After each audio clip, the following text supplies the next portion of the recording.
Alright, let's see if there's a way to add a picture here. Wallpaper, draw and guess, poll, playbook, go live.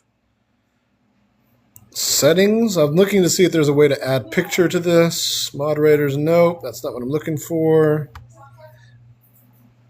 I don't know if there's a way to set this so that a picture will pop up. Effect sticker, let's see. Let's try a sticker. Nope, that's not it. Background, boards, music, effects, enhance. What is the boards? Nope, I'll have to use that another time. Nope. I don't know anything about this. Trying to figure out how to add a picture on the background so you can see what it is that I'm working on whenever you come in. But I don't think it's going to let me. I think I'm just going to have to revisit every time I step away or think about it. So we're coming back today. This was last Wednesday's attempt. We are trying to make a mushroom slug is what we've decided on this is going to be. We're going to have the top of this being one color, and the back is going to have a little shell or flat spot that's also going to have the mushroom design on it. But we're working on the body to begin with. So I've made this rough diagram of what I want the pieces to look like. And here we are with most of what I've done to try and figure it out. I just realized I put my pattern somewhere else. So now I got to find that pattern real quick. I put it in a bag so that I wouldn't lose it. And here we go. So all I'm using is a simple cotton material. And we're going to make some adjustments. The whole process of making a more detailed and specific plush. For example, I make these mice.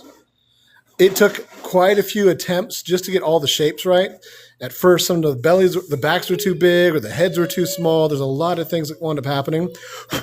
Now I just got fuzz all over it. So, but as another example, I also do these. My visibility restricted.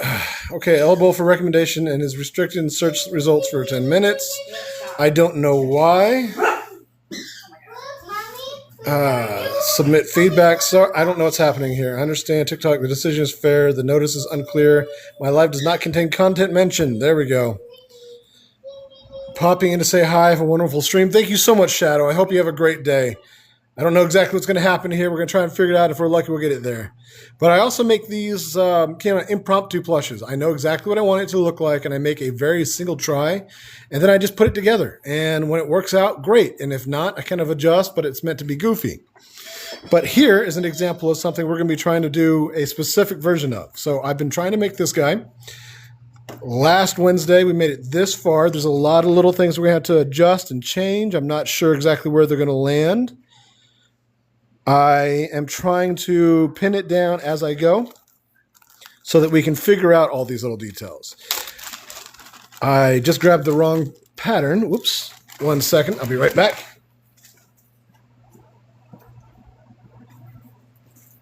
I thought that looked like there was too much in that bag, so here it is. This is my mushroom slug so far. Now, what's going to wind up happening is I have to keep adjusting the pattern between each little change. So something doesn't work, I have to make a different version of it. Then I have to cut it down, change it up. So far right now, what we have is just a few things that are off. For example, I've got the back of the head. I don't mind how it goes down, but I have to figure out how to get this, the very back, the actual back, this little circle that I want. Vance, not so loud, please. This little circle right here. It's going to take a few tries. We have to do some adjustments to get this to fit. But I also want it to separate between the head and here. I don't want it to be just one long strip. I want it to be a head, and then I want it to be the back. I want them to be separated. That's just kind of how I imagine it. So now I have to adjust a little bit for that. It looks like what I've done here has got this going down too far. So I'm going to have to figure out how I want to adjust the ears. I think I will move the ears forward a little bit. So I'll bring the ears forward this direction. Oh, wait, no. Yes, this direction. Because I got half and half. Whoa, whoa, whoa. I do not. I also have to remember how I put this together. Okay, here it is. Here's the shape. So I have to move the ear forward a little bit so that I can get a little bit more space. And then I have to cut this a little bit higher, I think. Now, what I kind of think I want to do is have a little V at the back of this, of the head. So also, I might have to make the neck a little bit longer. So we're going to do a couple of adjustments like that real quick. Making sure I set my stitches a little bit wide. I know this is not something people would normally do on live. I know there's a lot of things that people set up and they've already got these plans. This is kind of an example of how it can be hard to make these things, but I still want it to be fun. So there's still a whole lot of opportunity to make a lot of changes and adjustments. I don't need that here, but thank you. I understand. I appreciate it. Let's see. I think between everything we've done so far, I need to make the mouth a little bit wider. So let me go ahead and get my paper. I use a grid paper because it gives me the opportunity to kind of use the lines to make sure I've got everything even. I can count things out that way. And it makes it so it's easy enough to make further adjustments. With regular lined paper, yeah, you can do a lot of different things, but you also have to use a ruler a lot of different times. And that kind of becomes its own long process because you got to have an extra tool. You got to go through the extra steps. And here we go. So let's see. What do I have? First off, I think I can make it wider and longer if I need to. So here's the body. I want to make the neck a little bit longer. So I'm going to go ahead and start off here, just drawing what I've got. You know what? Since I have to make the head and mouth longer, let's do both of those first. Let's just go ahead and do some adjustments here. I cut off the back of that. I'm going to do the bottom half. This should be roughly an oval shape whenever I sew the two pieces together. So this one should be okay. I like the way the butt looks, at least for now. I can make further adjustments later, and I might have to make some adjustments after I put it onto the actual type of material that I use. And the reason that happens is the cotton gives way just a little bit differently than what the minky does. So there's going to be sometimes some shape changes that occur. All right, I'm making this a little bit wider so I know roughly where it's going to be, but I want to give myself just about another inch. So I'm just raising the head up. I'm going to line up my lines.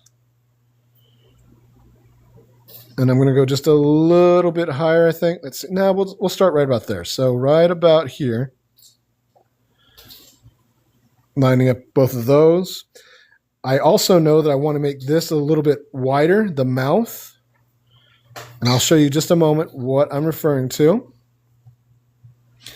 So this is going to be the mouth. Hey, Catbee. You're not late at all. And in fact, you might not have even been able to see it because I was put on restriction immediately. I didn't even say anything this time, especially since I'm not doing any trademarked items. All right, so I do decide I want to make the mouth just a little bit bigger. I think that it'll look better if it comes down some more. I think that the shape should still be well enough into the circle that this should be fine. So I'm going to move this down back to here. Should be my mouth, and then bring this back up here. It's not going to be much of a difference, but it should be enough to help out. I'm also going to make that just a little bit sharper. Okay, now I think that the top of the mouth being wider is okay. I've made the neck a little bit longer. I did some adjustments to this part of the back where the circle is going to go. I'm working on trying to make a new plush monster. You think it's dangerous? I don't know yet. We're calling it a mushroom slug for now. It's dangerous. You think a mushroom slug is dangerous? Yeah. It doesn't sound dangerous to me. Well, it could be. Maybe we got different types. All right, now the next thing I want to do, I've got the adjustments I made here. Slightly wider mouth. Slightly longer neck. So it should give me a little bit of room to add the distinction from head to back. I will probably have to add a strip of material between those two, but we're going to find out what shape it is. If it's not a V shape, I should be okay. If it winds up being flat, I think I'll be okay with that. It would look better with a V, but we're going to find out if I can do that. Now the next thing is I also learned that I have to move the head up just a little bit. So I think that instead of trying to do a half and half, because what I did when I ran out of paper is I cut one half of it so that I can just fold it over. Let me see what you said here. That's so strange. Also, I didn't get a notification this time. That might be because like as soon as I got on, it said it. So it may have been something I did before that. It can be like a puffball mushroom and spray. Yes, it could be. And in fact, at some point in time, I'd love to make different types of mushrooms because that could make this a little bit scarier if it winds up being different things like that. But we'll start off with a little bit more fun, kind of cute things like the red spotted ones and kind of move from there. Let me go ahead and cut this out really quick. Now, if I'm right, I have adjusted this circle a couple times, and I did it last time. If not, we'll just have to adjust today. Since what we have done has given us a little bit of progress, I'm hoping that I can get just enough to actually put the body together today. I'm getting some extra pieces out of the way. I think that anything that is living and mycelium, fungal, could easily be scary. Think of like The Last of Us when it talks about the fungus that is infecting people, the cordyceps. And then, I don't know if anybody's ever seen this. I haven't seen all of it, but I remember reading about this part. But in the Hannibal series, where that FBI special detective was tracking people down and Hannibal was helping him, there was apparently a serial killer that was burying people alive, giving them tubes and feeding them through tubes, but growing mushrooms in their living bodies. And that's just terrifying to me. So the idea of something like that just kind of piles on. All right, now I'm going to mark this with a 2. That way, as I make my adjustments, I don't confuse one with the other. It'll be a little bit easier this way because I've done that before where I've like accidentally thrown them into a pile and couldn't tell which one was which. Oh, I saw that. It was interesting how no matter where you slept, there was a network under your feet. Are you talking about the Last of Us? Man, I drew a complete blank for a second there. Okay, let's see. We have, this is going to be the front. Let me go ahead and mark that so I don't forget again. Yes, I did. I thought that was kind of neat too, that they did that where it was like living all across the city. Okay, now, that's part of the reason. I mean, not literally that particular show, but the fact that I love shows like that and stories like that is part of why I started doing my Weird Wednesday stuff. Let's go ahead and move this forward. Again, I wanted to move the ear, the place the ear comes out forward just a little bit. I don't mind the shape, but I know that it needs to move forward on the head. So let's do a little bit of adjusting here. And let's see, how did this look on the back? I think that looks fine.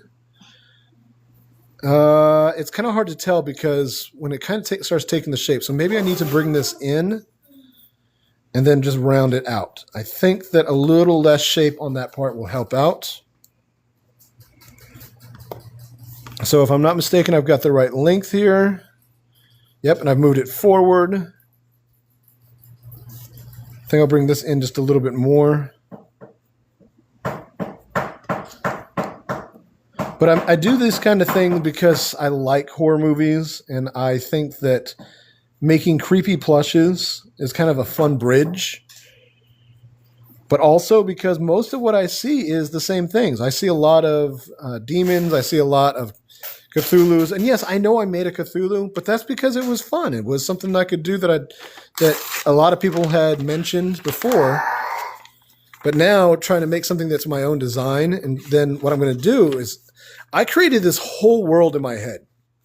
And it's got the Change Desert, the Witty Forest, the Prismatic Plains, and I create these creatures in my head for that, and these little bits of storylines. I've got myths and all this other stuff. I've wrote several of them down. I just haven't got enough to fill it out. So something like this seems like it would work great for that. One of the first things I created was something I call a berry bear, and it was a red teddy bear, extra eyes, extra arms, based on something I enjoy doing. And it lives in the tree, in furberry trees, and furberries are the cure for the yips. That's kind of how odd and random my thought is on it. I have these different thoughts for what the different animals could do and live in. Have you seen the tarot? Wait, which tarot are you asking about? Because there's this like one where the witch poured her soul into the tarot cards, and like the predictions would come true through that. Because I did see that one, and I'm not sure if that's what you're referring to. Yes, I did see it. See, I haven't been able to watch as many as I used to. I used to watch like the most random horror movies. They would pop up on my stream or my feed, and I'd be like, okay, I'll watch that. Now I get so little time to watch TV that I have to pick and choose. But I did actually pick that one. All right, so now we have the front.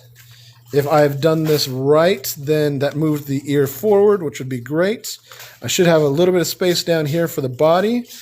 I think what I would like to do is I'm going to stop the neck right about here. I think that this is a good place for it. Now, something I do when I want to make sure that I keep track of a spot like this in my pattern is I will cut a little notch.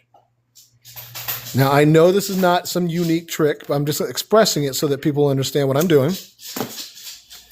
Having a notch here, as you can see, when I trace this onto my paper, I can put that little notch in, and it's kind of like a little reminder mark that lets me know to stop sewing here. Vance, please don't shake. You know what? I apologize. Go ahead. You're fine. You're fine. So I have this little notch here. My intention is, instead of sewing all the way down the back, what I will do is I will sew to that mark, and then I can leave this as an opening in the back. Now, afterwards, what I'll have to do is create a little bridge between that opening right there at that notch and then this spot. And it'll be a little shape here, and it'll have to have this little corner. And what I'll do is I'll make that the same color as the body so that it looks like there is a disconnect, like the top of the head stops, almost like a shell or a helmet, just enough to separate it. And then this new spot on the bottom will be separated. I haven't done this before. It's just that's what I'm picturing in my head. So it should wind up doing this. Oh no! What did you? Are you okay? Okay, he just dropped the bucket. Okay, my son made a dinosaur piggy bank today, and it's made out of plaster. So he's putting his coins in there, and I was afraid he just broke it. He did not. He dropped his bucket, and then this will be down the front, like I had done the other day. It'll go up the front and down the belly, and that should allow me to have a little bit of shape here. I think I cut this down a little bit so I wouldn't have to worry. I may have to cut another wedge in there just to kind of get the roundedness of it, because I kind of want a big back door on this guy. I want the big caboose, and I think that'll look really cute on this. Oh, that's a bummer. Well, we'll get him another. I think we've got another bucket in here, but he could also use one of those jugs, like these dinosaur jugs or whatever. Mandy, you could also use those. Right, look at me. There you go. Okay. All right, now we have got the basics put together. Let's cut this out. Mandy, could you do me a favor? Bring me my pencil sharpener. When you look at that shelf, it's on the left-hand side. It's a neon green or neon yellow. I can't remember. Okay, so we're going to cut. I know that it's kind of a waste of material, but that's why we use this cheap cotton material instead of going straight to the minky. The less of this I have to waste, the better.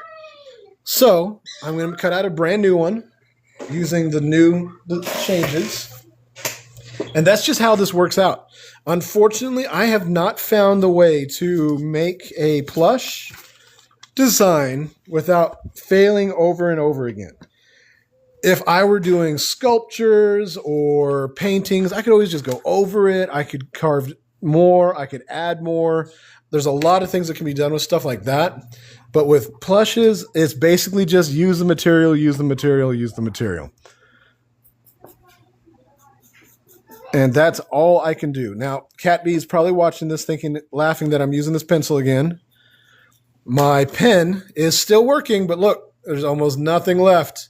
Either way, it's on the left-hand side, about shoulder level, chest level. on the shelf of all the materials and stuff that I have. If you can't find it, that's fine. I'll come get it. Basically, I also am running low on my pencil. Use everything as much as I can before I have to start using more, right? I don't know who knows this, but basically, I'm not some kind of massively wealthy dude. I just basically work with everything I can. The black material that I'm using is just an old bed sheet. I had one that was wore out. Thank you so very much. I had one that was wore out and just kind of kept rolling with it.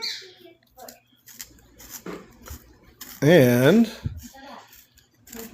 let's see. This should be just enough. I don't really need to get it sharp. I just need to get it so I have a little bit more of the end exposed. I do love that using a white pencil on this black fabric helps out so very much. What I use when I cut out everything is the same black pen, but on black just doesn't really show up very well, and it's really hard when I am using black material, but it's also the only thing that writes on my Minky, so I kind of take the good with the bad as best I can. Thank you so very much.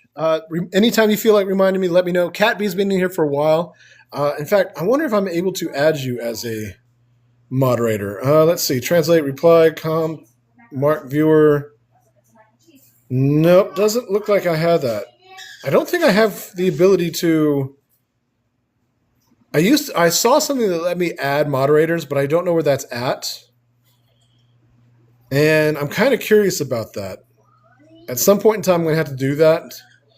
Every time I go into lives, I try and find new things that I can set up, but it's really hard to do. I don't know how to balance the learning curve with the doing stuff.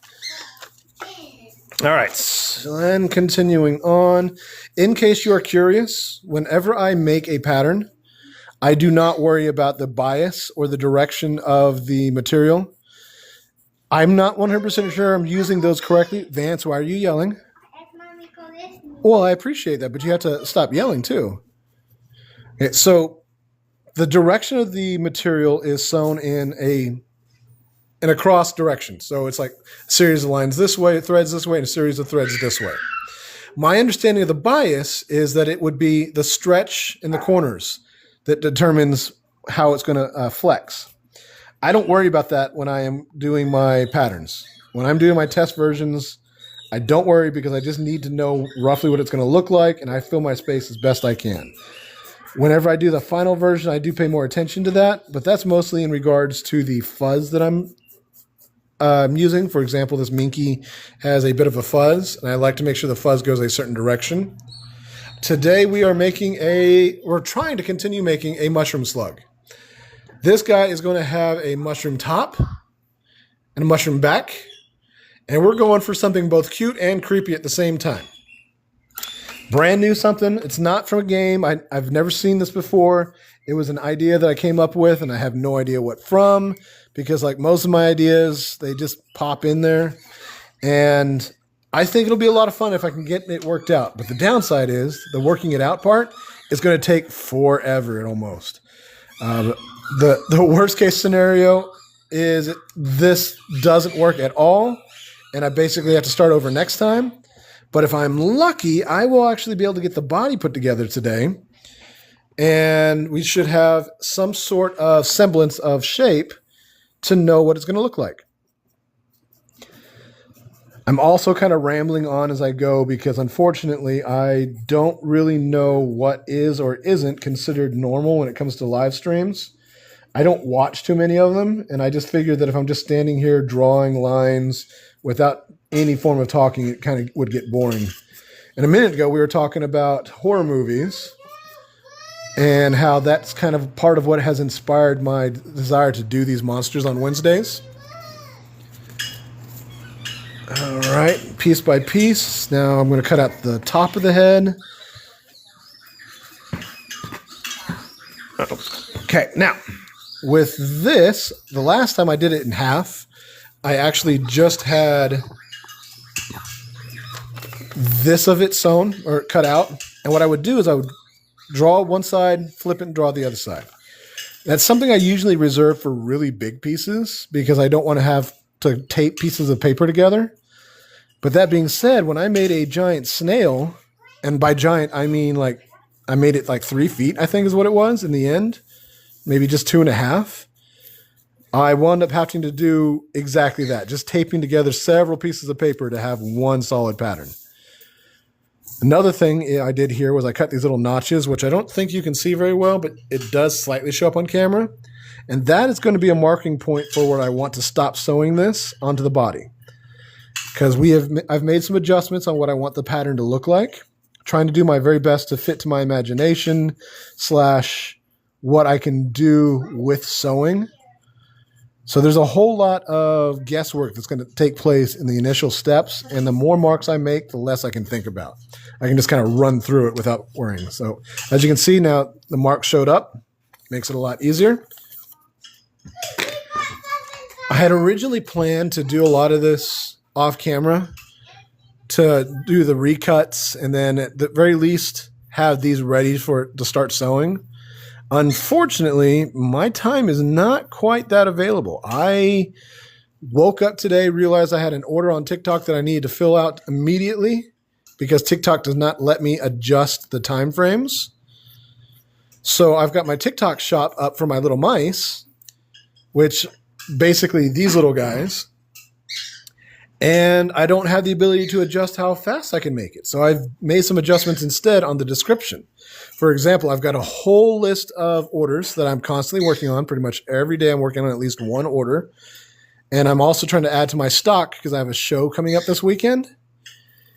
But I had to adjust the TikTok shops to say, yes, this is more expensive than I would normally charge, but if you order through TikTok and you pay that extra premium, it moves you to the top of my list, and I will do yours immediately and get yours out, as opposed to rocking through my list as I go, which I feel both bad about, but I figure if it's got a premium, people are less likely to just buy that, and they can always message me and I can add them to my queue. But at the same time, it says, hey, if you're willing to pay extra, I'm sure most people would understand, and I hope they do, so I'm just going to run with it that way. And we'll see how that works out. I'm also working on building a website, which should have stuff like my links to my YouTube, and it'll have a bunch of things like these live streams that I do where I actually make something brand new, including, for example, the previous brand new items that I made, which was a baby Mothman. And let's see, I don't think I actually have one of my baby Mothman here. I'm kind of curious. I think I did. Yeah. So I've got a nearly finished baby Mothman. Still have to add the eyes and the last little details, but I'm also going to be making a lunar Mothman. So I've got that maybe almost finished. And I also made a Cthulhu, a cute Cthulhu, I called it. Meant to be a little bit cuter than just a scary Cthulhu, but also very clearly a Cthulhu. And my intention is to put those up on YouTube so people can watch how they are made from the very beginning, see what it takes to make your own plushes at home, as well as maybe use it as instructional video for whenever I sell the patterns, because I intend to just put the patterns up somewhere, sell them, whatever the case may be. And since I'm not great at making patterns, I don't know how yet. I just kind of wing it and just say what I think needs to be said. I'm always afraid that I've added too much information or not enough. So having a YouTube where I've built these things should be helpful in kind of bridging that gap from my abilities to give the instructions to what I want it to look like, or what they would want it to look like. Okay, so that's a whole lot of rambling. I'm not really sure how much of that just sounds like some dude talking and not paying attention to what's going on. But I promise I am trying to do as many things as I can. I'm also trying not to ignore my son, but also not pay him too much heed, because I'm afraid that he's going to start trying to talk over me when I'm doing this. Vance, Mommy said she'll be there in just a moment. She's working on something. Give her just a minute, baby. I know not me, but I'm letting you know because Mommy's busy and she can't reply to you right now. She's in the pantry room. Oh, so much. One of the things I'm thinking about doing is starting a little bit more of a simple day on Fridays, doing something maybe like fan suggested versions of my mice. Just something I could do to say like thank you for people and give little like helpful tips on how to make something like that. Because on days like this, there's a whole lot of guessing and a lot of time where I don't know what's happening because I haven't made this before and it is a brand new concept. I really just kind of fill space up. I don't know how much that feels like it's annoying. I don't know if that feels like you're coming into a lobby where people are just yelling at you. For all I know, I've got the wrong tone of voice. My intention is to show these things so that people can enjoy doing it themselves. You see somebody like me who is self-taught doing these things, maybe it kind of takes away some of the anxiety and it lets it become a little bit easier for you to just kind of wing it at things. And not only that, but when I was learning how to do this, I wasn't sure I was doing anything right. So if I'm doing all this different stuff and I'm failing over and over again, maybe you'll see how to do it better than me. But at the very least, you'll see that it can't be too bad if failing is all it takes to get better at it. I'm really not sure what that was about. All right, so anybody that's new here, I know that there's only a few people coming in and out, but this is what we're working on. This was our first attempt at this. Right now, we've made some adjustments to our pattern, so hopefully our new version will come out just a little bit stronger looking. I've got a few changes that I made that should make it a little bit easier, but there's a whole bunch of things that I just don't know what's going to happen. So I'm going to start off with the belly. What I'm doing here is I've got this lined up so that I can make a circular mouth. If I have to cut this, that's fine, but my intention is to sew it up, and then I'm going to fold this in to create like an inner lip. And when I fold it in, I'm also going to sew in the part that I want in the circle. Chip, no. So what I'm going to do is I'm going to put all my outside edges, which are the parts that I've drawn on. You can see all my white lines. And I'm going to pin this together so that I can kind of just start running through and sewing it. Sorry, I've got like several things I'm having to readjust. My son he's so used to it being quiet around here that when I start talking, he starts getting louder wherever he's at. He wants to make sure he's heard as well. And it kind of cracks me up, but it becomes like this odd, stressful thing because then it's like trying to talk over him or trying to make sure I pay attention to him because I don't want him to think that I'm ignoring him. And then trying to figure something new out like this. Oh, man. I don't know if you guys have ever tried to, like, if you're trying to figure out a math problem and someone's yelling at you and you have to think freely, but you also have to pay attention to what's going on around you. It just gets more and more stressful. And that's kind of what it feels like. That's the best I can describe when you're being creative while also trying to watch your child. Don't get me wrong. I'm not complaining about it. It's just that it becomes one of those odd things. So when I get flustered, I apologize. And I'm warning you in advance, basically, that's kind of what happens is I get a little bit flustered while doing a couple different things at once. Now, let's see. Let's see, how far down did I get the belly? I do believe I intended to get it. I got the belly all the way down to here, and maybe that's part of why I've got this random shape. So I might have to bring the belly all the way down to the back. I'm just not sure yet. So what we're going to do is we're going to run with it the way that it is, because what's going to happen is I've got this section here that when I sew this together, it changes the shape of the material so that when it's filled, it rounds out a little bit here instead of trying to stay flat. Now, having this section in the belly helps with that as well, but I wanted it to be really rounded on the back end. So this is going to be, I'm just not sure what I'm going to have to do to adjust the backside of this. It's one of those things that I won't know until I build it. And I may have like a spark of realization on how it needs to be adjusted, but that's not going to be something I can rely on. It's just going to be something that happens in the moment. I'm also realizing I got a lot of pins that are not very sharp. And I don't know if you guys know this, but apparently when you have one of these tomato pin cushions, this one is supposed to be used for sharpening. You can repeatedly stab your pin or your needle into this, and I can feel it. It's got sand or grit inside there. And apparently you do this enough times and it will sharpen it. And I had no idea. You now got it. That's kind of funny. I wonder what happened. Maybe it's something I did. Maybe it's something else. Thank you, Angel. I really appreciate that. I'm doing my best to make sure that what I'm doing is still continue to be fun, but also on the lives, it's kind of a weird balance.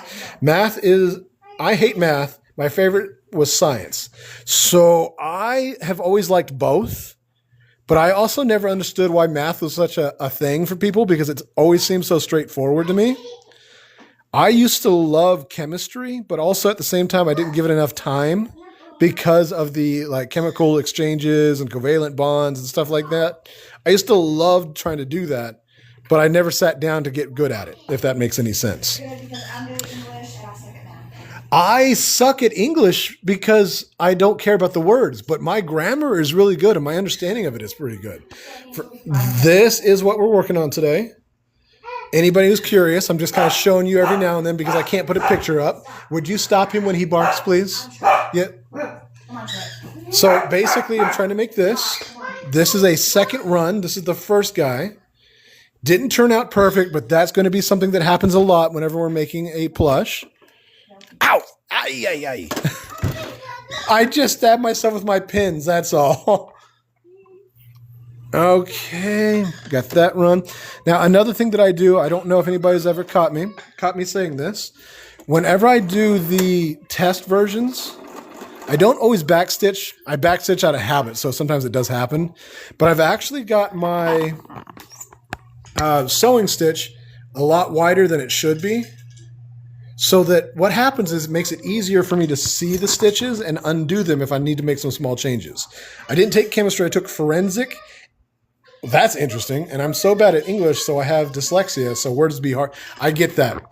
You see the image? Yes. One of the things that people used to think is that may have possibly had dyslexia.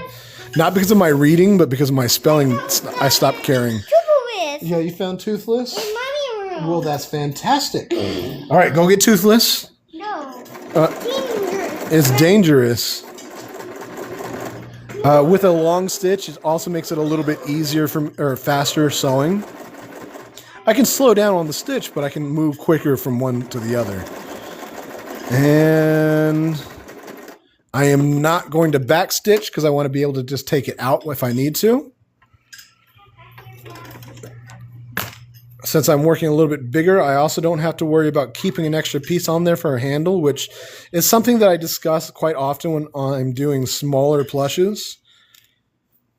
But right here, it's a little bit less relevant. So let me go ahead and get some of this stuff out of the way. Now, I don't know if you can tell. It looks like you can, but you can see that stitch really well. And that's because I put it a little bit wider so that if I were to need to undo this, I can really easily find a stitch and just slide that in and just start ripping away. And the relevance to that is maybe once I put this together, I will literally cut it to make it look like I want. And then I could unstitch and then see what it looks like, laying that directly over my pattern, drawing my lines, and then cutting my pattern, saving myself just an extra step or two if I needed to. Okay, now I'm going to go ahead and do the other side of this. I always sew on my right-hand side. Well, not always. I try to always sew on my right-hand side just because it feels more comfortable to me. So I'm trying to keep this so that when I feed it through, always go that way. But something that's good to know is whenever you are sewing multiple sides of the same thing, for example, I've got two sides of this belly starting on the mouth. If you sew the same direction on both sides, we'll say top to bottom on both sides, that will usually mean that your materials will stretch the same way. So, for example, if you're sewing two straight lines together and when you're going through like this, you might actually find that the bottom one stretches a little bit more and becomes uneven. And the good news is if you flip it over and you do the opposite side the same way, you'll get that same uneven and it might balance out. You may have, who knows? Yeah, it's possible. I mean, I don't think I did. I think if anything, I had one of the other neurospicy issues that I have managed to turn into a benefit because I lived during that time frame where the people didn't exactly test for it unless you asked for it. But because of the way that I see things and I imagine things and the way that I don't care about certain things that are socially and typically normal, might suggest that I've got some spice in there that just didn't get adjusted for. Plus the possibility of any kind of depression like my parents have, and then using art to kind of fix that so I didn't get stuck in it. There's a lot of things that I learned to do to adjust for any problems that I have and do my best to kind of fix so I don't have to worry too much about it. That's why I always advocate to people to just do the things you want to do, especially when you don't want to. I've known a lot of people that get depressed and they just shut everything down. And I did that for quite some time with a few different things where I got super depressed and didn't do anything for over a year. And then one day just realized how silly that was. I'm hoping I got this lined up well enough so that I don't get an uneven piece, but we'll find out. And yes, I am sewing directly over my needles. One of those things that we've talked about a couple times on my my lives is how I will do that. It's not the most dangerous thing, but we have very much had a very live circumstance where that has been a problem. So that is going to be an on you kind of situation based on how you feel safe. And I'm really hoping I did not just stitch the opposite side together. As you can see, sewing over the needles usually isn't a problem for me, but it has happened before. Oh, my little pieces. I also try to make sure I take those off before I cut my thread. I'm always afraid that I'm going to wind up jamming my thread scissors right into a needle. All right, so here's our belly. You can see there's a few spots that bunched up. That's going to be something that can be adjusted accordingly. Why don't you put that somewhere else? This is the second time you've knocked that off today. That these are opening for our mouth, which we should be able to round out pretty well. Can't sew it all except for buttons. Well, you know what? I started with absolutely no knowledge, and I'm doing my best to kind of figure things out every day, something new. So if you are interested, Brenda, always feel free to try something. And if you are curious, send me a message. I'll do my best to help out. I can't say I will have an answer for everything because I am self-taught, but I can guarantee that if I do have an answer, I'll help. When I did this design, this was intended to be my mouth, and this is intended to be the peak at the back of the head. I want it to kind of round out a little bit. Right now it is a point, but my hope is that between what I've done here, I should be able to leave this open enough where I can cut it if I need to. And it's going to stay open from here to here. So my head shape should be kind of tapered down to these points. What I'm going to try and do is see what happens. Now, when I drew this up, I've got the head, the top of the head and the ears. Someone suggested, I believe it was Catby, that I separate the ears and attach them later. My hope is to make this one solid piece so that looks like one mushroom cap at the top. So what that means is that when I sew the ears across, that is not a problem, Brenda. Again, if you just ask, I'm more than happy to try. You can send me a message anytime, and I will do my best to look into it. All right, so if I'm right, the ears should be right about here, of course. I may wind up having moved them too far forward. I will just have to figure out what I'm going to do for the bottom of the ears because I'm going to leave that open for the time being. So I will pin this together. I'm going to be sewing from the head towards the back.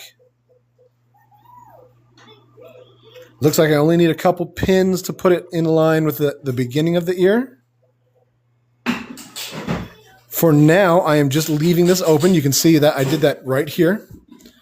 There's an opening where I've got the inside of the ear. And it's going to do a few things for me. One is it'll let me know if I can actually add the inside of the ear to this later. It'll let me know if I need to change the shape or if I need to dip this down so that when I do add the inside of the ear, it has a shape to snuggle in. I have a general idea that it kind of looks like it's tucked in. So if I'm lucky, what'll happen is I can just do a single piece for the inside bottom of the ear and then sew that into the head as well. It'll just be sewn in a little bit differently because this is all inside out. So I'm kind of guesstimating how I want this to be shaped. I'm going to follow and curve this just a little bit. It's hard to kind of keep it in camera. I'm looking over my camera, so I'm not sure what will or won't show up. Or, yeah, show up and or be heard because I don't want to be yelling into the camera. And I kind of think that bringing that arch like this should be helpful. So that'll put it about here. Once I get this all figured out, much like the notch that I put into the top of the head, let me show you what I'm talking about here. I put little notches. You can see that little triangle right here to mark where I'm going to stop sewing. Oops. Ah, dang it. I got to flip this over so I can actually use my notches. That's funny. I put that notch in there so I knew where to stop sewing. I will do the same thing at the back of the head for where I want the ears to start sewing. So basically all these little earmarks and notches and things like that are meant to be reminders so that I don't have to guess as I'm sewing in the future. One of the first things I did that on was my rats, and that was so that I knew exactly how far into the head that they would go. And that has been a lifesaver. So I'm going to pin right about here. If it winds up being too close, that's fine. Again, this is all prototypes. This is all the first attempts, well, technically second attempts, maybe even third, depending on how you want to look at that. All I have to do is follow the back of the head with the back of the neck. Here, let me actually adjust this just a little bit. Part of what happened there was I pinned this a little bit too tight, so I wasn't able to get the back of the head to form properly. I'm going to do one more pin, and then I'm going to look and see how much further for my notch. And there's my notch right there. So I just need to... I'm sorry, what was that, Vance? I guess he forgot his question. So now, oops, almost. Just a little bit more. Okay, look. So now I've got that mark where my pin is. All I have to do is stop here and backstitch. Again, I'm probably going to backstitch because it is an opening, an ending point, as opposed to the beginning or end of the body. I'm going to try and do the same thing on this side. I'm going to leave the pins in for now. Normally I don't pin both sides, but this may be one of those circumstances where it's kind of hard to tell what everything's going to be. And again, I want to pin so that I can sew in this direction with a needle on the right-hand side. So this one's going to be on the top. Bring this to the edge. Now, while we're doing this, I want to remind people, if you are curious about things, not only how to do stuff, but maybe you have an idea of something you want to see, please let me know. Good idea making the stop pattern a different color. The stopping point a different color. I'm not sure what you mean. Oh, you're talking about for, okay, I know what you're saying. I got you. When I actually do it. Yes. My hope is that these things will kind of add up. And worst case scenario, nothing works. And then I have to just kind of make some adjustments as I go. I've made a lot of different creatures. I've had a lot of different fun doing them. But also, these things just kind of become a little bit tedious. And it feels like you're not going anywhere sometimes. Move that just a little bit. There we go.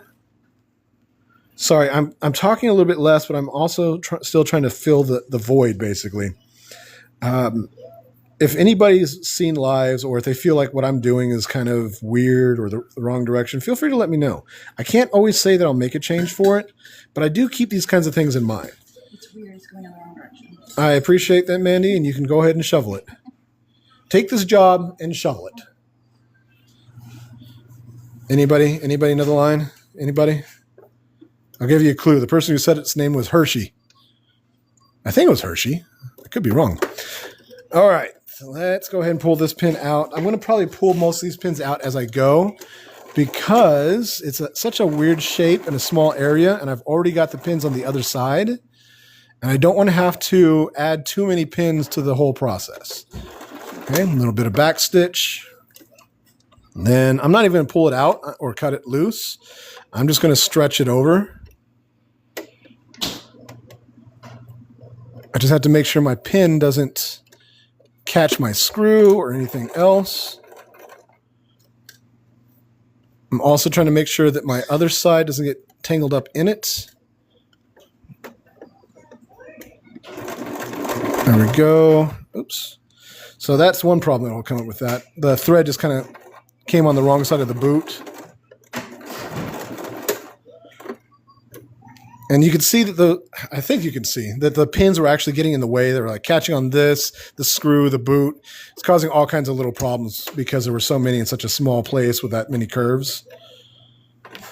And now I'm going to sew this direction. Again, my advice to you, if you're sewing something like this and you want it to be even on both sides, whatever side up, let's say in this case it's the side of the body that's up, that's what you should consider doing on this side. I am not as concerned with it right now because of my prototype. I'm literally doing the exact opposite of what I would advise you to do, because what will happen is if I keep the same material, same parts of the material down, like in this case, if I kept the head on the bottom both times, that means that the material is most likely to flex and adjust together and evenly. Hey, Jade, I didn't think you'd be on here before. So what I'm doing now is technically the opposite, but I'm doing it because it's just a prototype. Jade is someone I have worked with for quite some time. She has inspired quite a few different pieces, including when I made this, my tiny Mothman babies. So she's been with me for quite some time doing a lot of different types of art. So she understands that I'm kind of a weirdo. And today, I don't know if you're still here, Jade, this is what we're working on making. It is going to be a mushroom slug. It's going to have one color on the top and the same color on here. This is the attempt to make that as a different type of mushroom caps. And this is attempt number 2, 2.5, 3, something like that. And that's because I've made some adjustments on the first prototype, and we're now trying a brand new cut on a second prototype. So just kind of adjusting accordingly. And let's see what we've got. Oh, no. I'm afraid my son plays underneath me here. This table has a blanket underneath it. So I have to make sure that I do not let my pins fall. And that almost just happened. I was sweeping across with my prototype here, and I have to make sure that I don't let any pins fall on the ground, because that could be super sucky. All right, I got a lot of spare pieces of thread here. I'm just going to cut a few of these loose so I can get them out of my way. It looks like I got the shape that I'm looking for here. I've got that opening in the back, and what I think is going to wind up happening is I'm going to sew an entire section, like a small section of neck at the back of it. But I think before we do any of that, we're going to test out what the back is going to do, and I'm going to try and make the circle that fits here. So the first thing is I'm going to sew these wedges together. Now, with all my stitches have to be on the same side. So this is going to wind up being the inside. So I want to make sure the stitches are right here and that they follow along. So when I cut this, sew this wedge, I want to make sure it's on the same side. It's because it's not perfectly even right now. When I put my pattern down, I kind of moved a little bit, so I'm just trying to make it as close as I can. And this should be close enough. Again, I don't always backstitch when I am doing a prototype, but it's such a habit that sometimes it does happen. I actually prefer not to backstitch whenever I'm doing a prototype, because that way it's easier to take apart. We'll try and make adjustments here. There we go. Trying to make some adjustments so that you can see. And a lot of this is going to be a lot of known failures. And the hope is that in the end, every little adjustment will kind of add up. Yes, Jade, Cat Bee has been with me for quite some time. They have been very helpful. There's a lot of times that I can't even get to messages sometimes because of where I've somewhere between where I'm working, where my phone is, all these different little things, and I don't pay enough attention. And Cat Bee has been such a wonderful help for all that.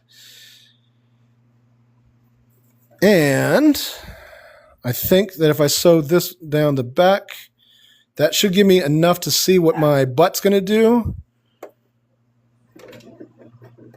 and what it's going to look like when I round out the belly.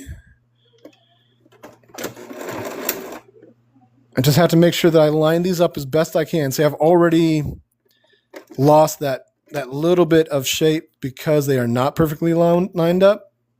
But that could be that when I sewed another part on, I didn't sew it perfectly, or it could be that I didn't cut the pattern perfect.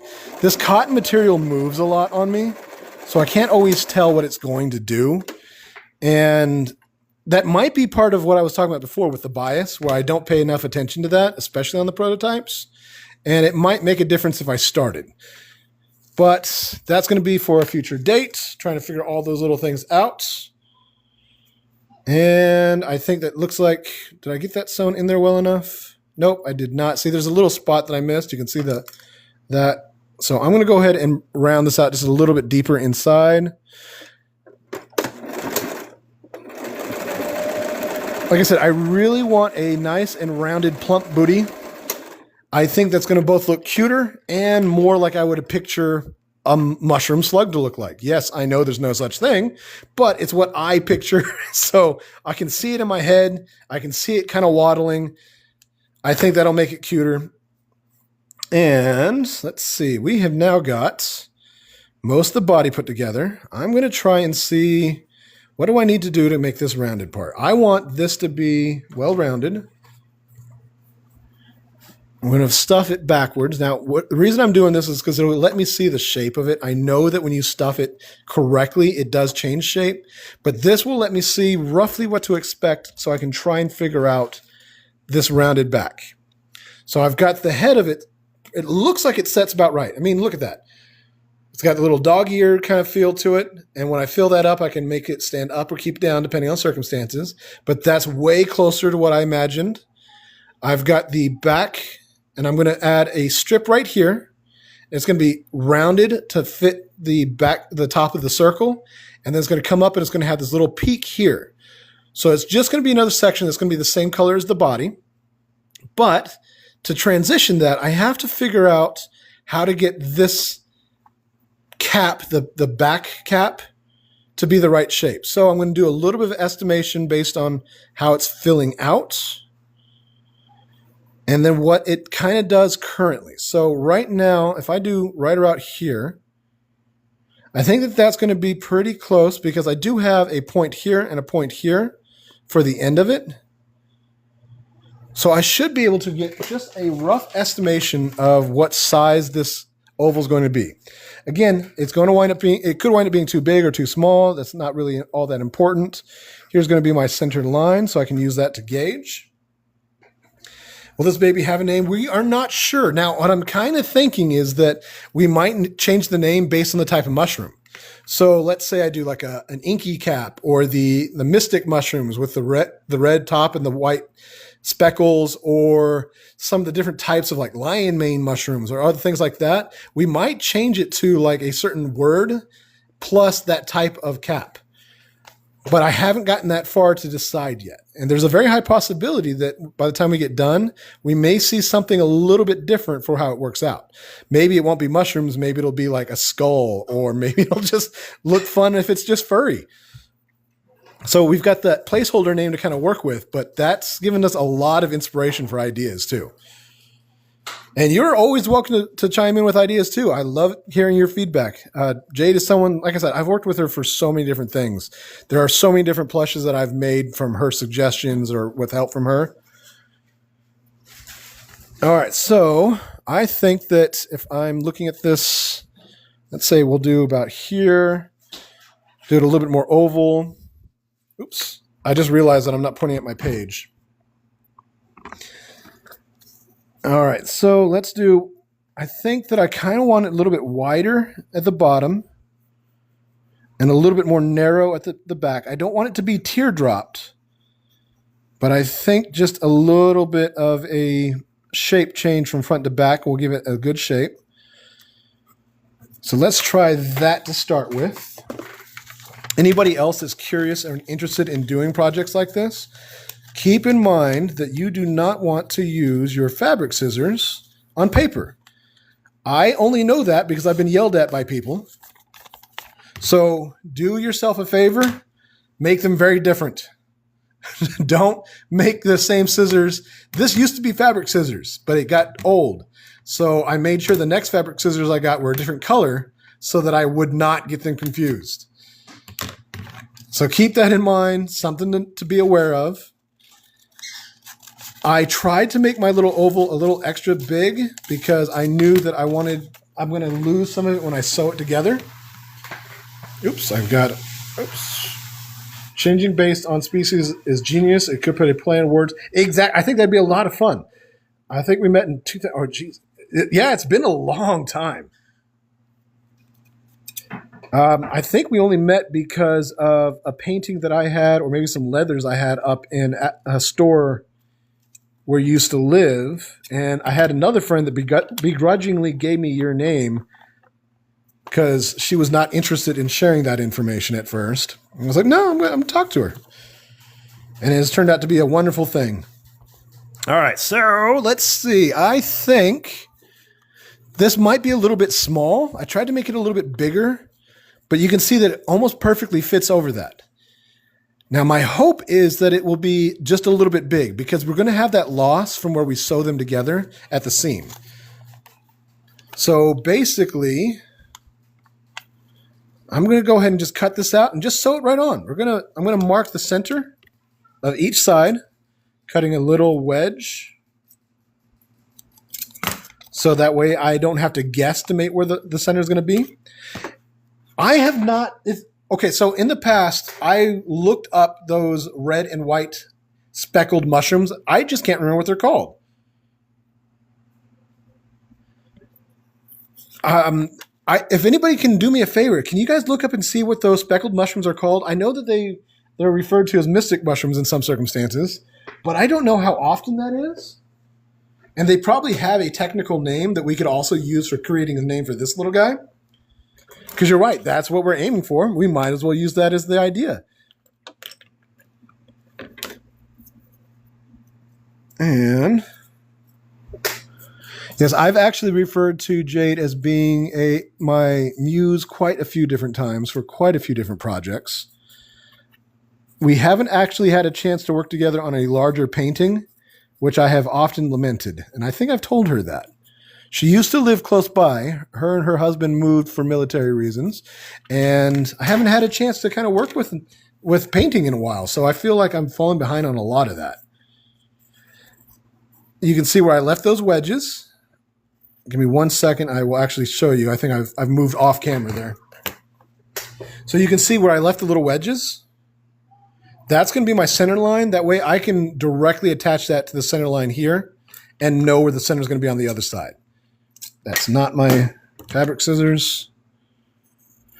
I also kind of think that when I do the next version of this, I'm going to do a little bit more of an oval, a little bit more narrow on this side, and a little bit wider on the other side. I'm not worried about changing that right now because I already suspect that this is going to be wrong and that I will have to make some adjustments to it. And as you can see, I can now use that center line to pin here. So I know where that goes. Oops, sorry, off camera. Now, another thing I'd like to keep in mind, if you are sewing a circle onto just about anything,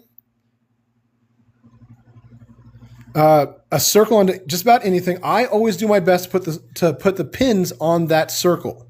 Because if you're trying to pin on the outside of it, look at all this shape change. You're going to have to figure out all these little details to kind of keep it in line. But if you have this here, you just have straight line of pins, makes it a lot easier to work with. I wondered if you'd wind up coming back or not, Jade. My dad was in the military, so I know that they did a lot of things where they wound up going back and forth between hometowns. And since it is a circle, you could use the basting method, which is where you take a needle and thread and you just run it straight through, something you could easily pull out when you're done. But I think that I don't really feel like doing that right now. It's very helpful when you are sewing in specific shapes, But there are times when it's like, look, I don't want to sew this twice. I don't want to hand stitch it and then machine stitch it. In the end, that's probably what I want to wind up doing with this pattern after I get it mastered and figured out. But for the time being, I think it's going to be just a little bit quicker if I do things this way, but we'll find out. I may realize that I made a mistake and shouldn't have done that. I'm also learned that I can pin in and out so I can kind of save some of my space. Here is the point at the back of my neck. It's barely perceptible, but it is right there. So that's as far as I'm going to sew here. One moment. There we go. So now I can start stitching on this side, work my way around, and that's where I'll stop. I've got a lot of pins because there's a lot of shape here. A rounded shape makes a big difference on how many pins you would have to use. And it's also a good reason why you might want to use basting. When you've got such a small shape and when you've got so many curves, you're going to have more pins. So having it stitched already is definitely a helpful idea. I had to make sure I didn't go too far. My fabric is kind of wearing out, so I have to be a little bit careful as well. Did anybody have a chance to look up what the name of the... Oh, wow. Coming back or just temporarily visiting? I'm very curious now. Did anybody happen to look up the name of this red cap mushroom? I don't know if we looked into that or not. They are called red caps. The ones with the white speckle, the white spots, are just called a red cap. Oh, look here. You can see that the way that this is working out. Yep. Okay. I thought it was going to be uneven, but it looks like it actually is pretty well even. That's weird. I could have swore. Oh, okay. Well, maybe at some point in time during that, we can get together and we can work on something together because that would be wonderful. I'd love to make some outfits for you, turn you into a surreal creature or something like that. We've done a few sketches and ideas and things that haven't worked out. And it could be a lot of fun for projects like this. All right. So red cap, does it have a scientific name? I'm assuming it does, genus and species and stuff like that. Maybe we can utilize that as part of our plan for naming this particular mushroom. You can see so many pins, and when I point it in, I'm not used to that, so I was like stabbing myself on the ones that are pointed in compared to the ones that are pointed out. And I had to do the in and out because, as you can see, there's so much space, or only so much space in there. All right, I already have a couple pins that, oops, see, this one got stuck because of that out. Dang it.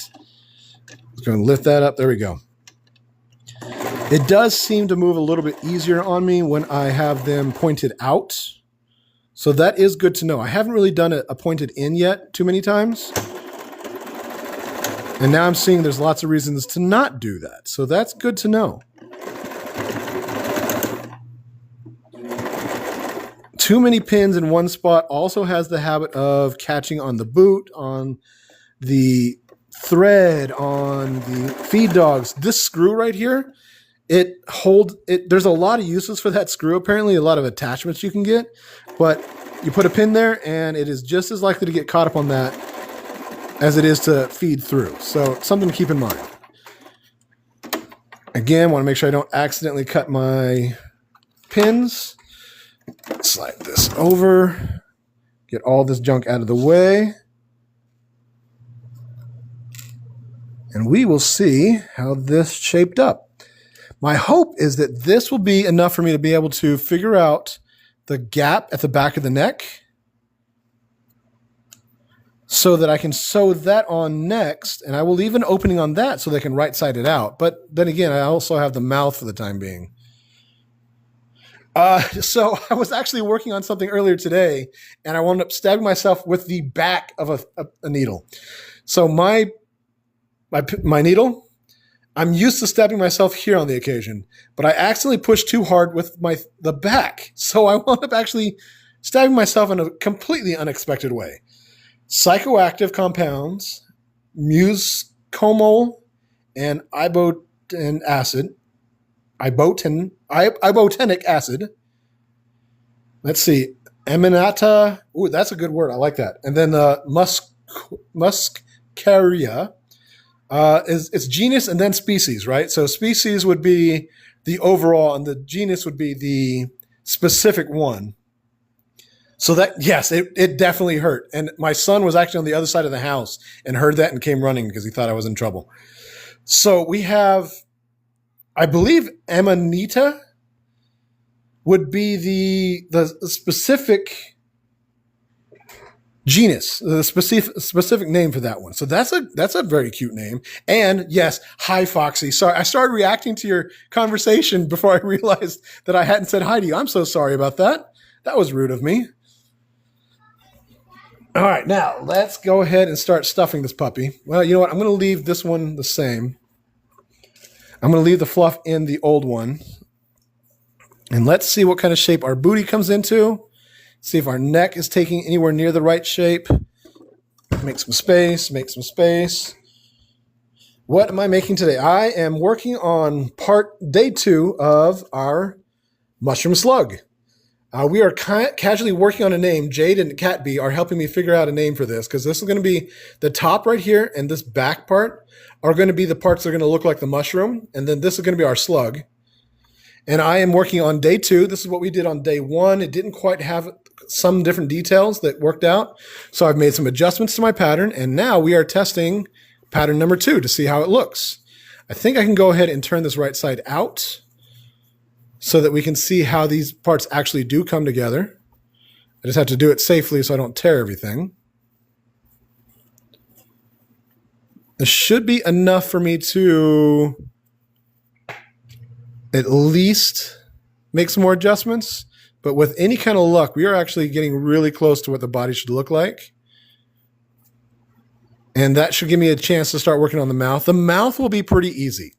Once I get the body figured out, the mouth is going to be just a circle. And what I'm going to do is I'm going to actually sew a circle into the mouth and then attach all the different tentacles to that. I may change how that works in the final version of it, but for now, that's a really good starting point. And what I'll do is I'll sew the circle in at the same time as I sew the lip in. So I am right now just kind of right-siding the ears out. I'm never sure what.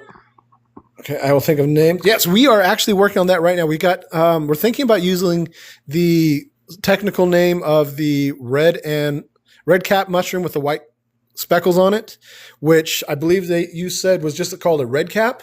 But we also found that the technical name, and I'm going to scroll back to that again because I like saying it, Amanita muscaria. Amanita muscaria.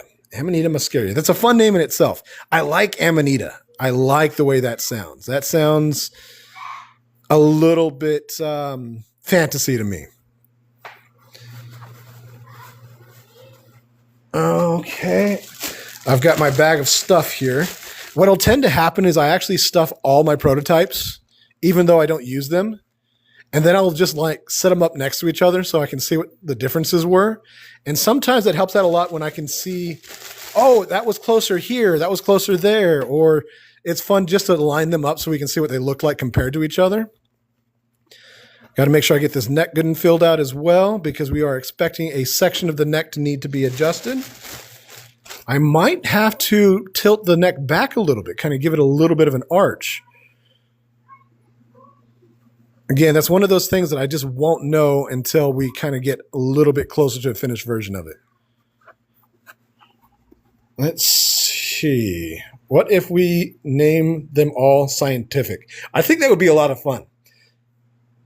That's why I kind of thought looking up the scientific name for this, that red cap, would be helpful because then it's got this concept where it's like taking from that. And then if we decided to keep it all scientific, like for example, we called it like red cap, like Amanita, I'm assuming would be the red cap version of it. And the, Amanita, I got to look at muscaria. The muscaria is like the type of fungus maybe. But if it's like Amanita and then we use the word slug, that could work out because then we can combine it that way. So I don't know and slugs might be like, I don't think they're mollusks. Snails are mollusks, but I don't think slugs are, so they may be different. All right, so it looks like I may have made the back a little bit too big. It's kind of hard to tell right now. you can also see right here that the circular back kind of folded under the pressure. So I'm going to have to make sure I bring that in. I kind of think I need to make the butt bigger. So that's going to take another adjustment. I don't mind the shape of the neck. I actually kind of think this length of neck will work out if I make the butt bigger here. So that's going to take some serious adjustments. What I'm probably going to wind up having to do is curve up earlier. But I also am looking at the back here. So let's see what this is doing. I think what it would be a good idea, what would be probably, it looks like you can see right here where I stitched, but it's not connected. I sewed a little bit too close. So let me go ahead and undo and then redo that. And the reason I have to do that right now is because I need to know what it's going to look like. Without those adjustments, when I add new stuff to it, it's just not going to be a proper representation of what we're doing here. So let me go ahead and right side this again. It is unfortunate that sometimes you can see, it seems like I barely sewed any of it. Like whatever I did when I put that together, it just did not land at all. So let's go ahead and I'm going to put one pin in here. I can use my previous stitches as my landmark, but I'm going to have to go just a little bit more in.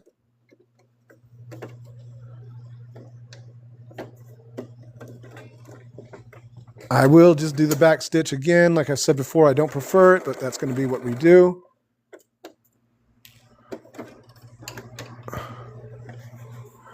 Because of the way that I'm holding this, there's a little bit of a fold that's happening.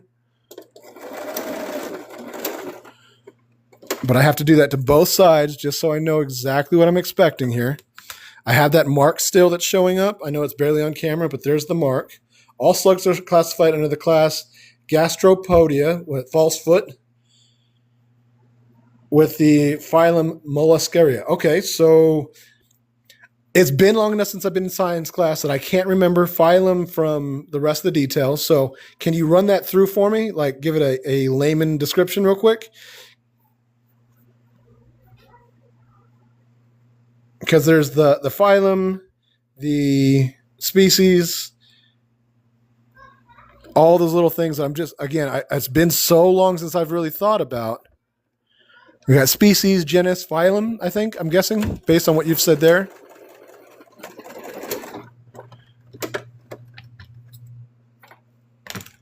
Did I sew that tight enough this time? Nope, not quite there.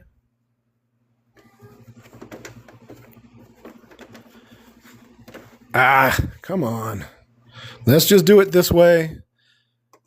Just be annoying about it. That's fine. You can do what you want to do, material. You're in charge.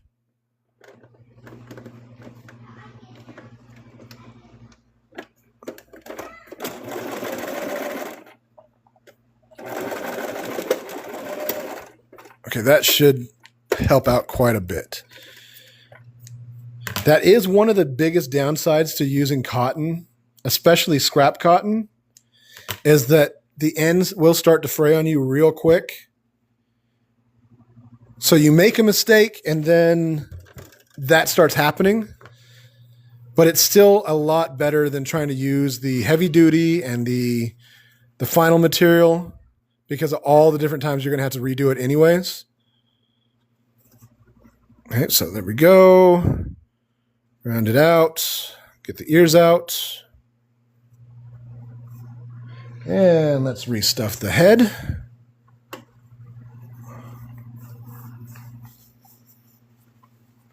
And what I should be able to do is kind of draw up, use a little bit of measuring, guesstimation, that kind of stuff to see where I need, what I want the neck to shape to be like on the back of the head, reaching up to the back of the new cap, the back cap. But I also realize that there's the problem of knowing that I want a bigger back door. Phylum groups organisms based on a shared fundamental body plan or major evolutionary No, I think I asked, so I'm totally happy with hearing all the specific details. Phylum. I'll have to kind of look into some details there. Sounds like Fey name. There's a lot of fun that could be had from that. All right, so let's see what we've got. If I were to round this out, keep it wide.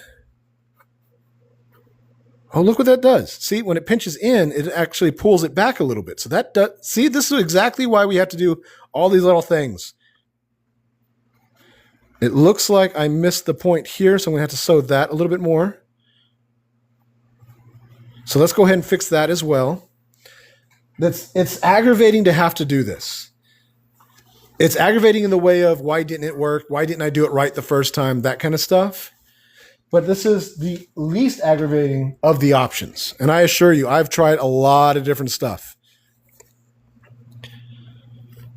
Being all self-taught, there's so many different things that I kind of ran through and like, nope, that's not going to be what I want to do in the future. And here we go.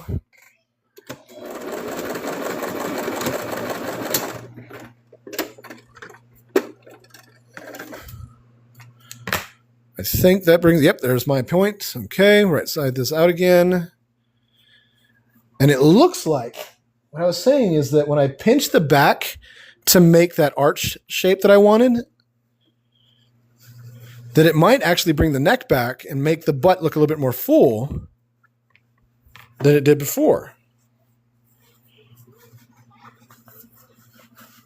So there might just be a few less adjustments that need to be made because of that.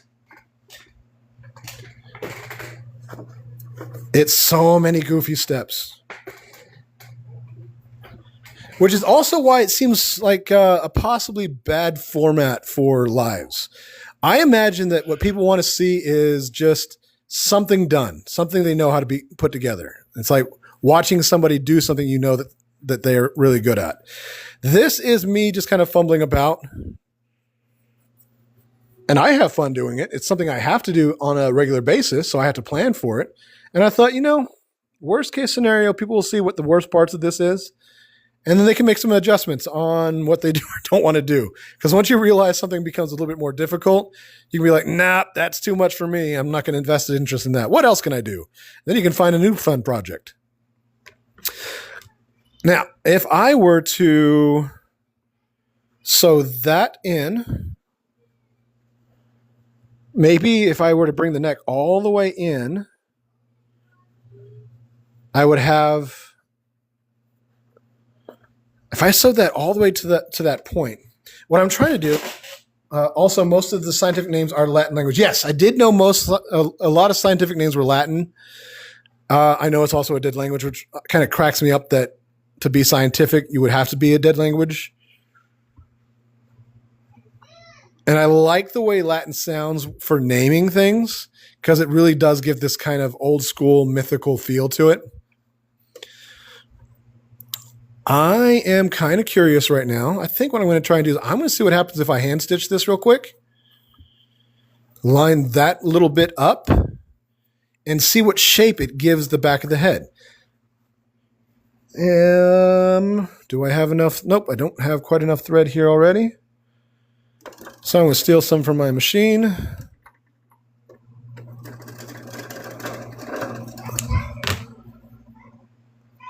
So when it comes down to it, I don't know what the technical steps are for making anything plush-wise. I've never had like a class or had somebody explain it to me. I just have done what seems to feel right to me. So I wonder if circumstances like, for example, if you guys have ever heard of the store Plushable, you can submit designs to them. And my thought was you had to submit a plush to them, like when you made it home. But no, you start off with a drawing. They make the plush.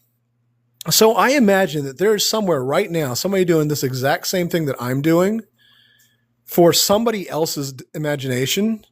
And I'm curious as to what steps that they take that would be different. I'm going to have to try and submit something to Plush or Squishable at some point in time. But I also have to accept that once I do, if they like it, it becomes no longer mine. So I would try to come up with an idea that seems fun, recognizable, and something that I could easily say, yeah, I'm okay with that not being something I can work with anymore. Which in itself is hard because anything I make, I love making it. And a lot of what I try to make is like from my own imagination. So there's a lot of, no, that's not submittable because nobody's going to know what that is. All right there, I just did a combination of back stitching and straight stitches. I just need to make sure that it holds place long enough. I don't need it to be permanent. Also, most of the time, okay, yep. Sorry, sometimes I double check to make sure I didn't miss a message and I wind up reading the same message again. I'm sure it doesn't bother anybody. I just said I'm sorry because I repeated myself. I lost it. What's going on here? What's happened? Because I sewed a corner on that wasn't originally part of the plan, I've kind of lost what I was working on. There it is. Okay. I got to take more of the fluff out than I thought I would. What's happened is I've got a little bit tangled up. I need to sew this here. I'll probably have to restitch a little bit of the previous one as well. So I need to stitch from here down to that point. I've got all this extra thread. That's why I like to cut off my extra thread. It gets in the way, and I never know when it's going to actually be a problem.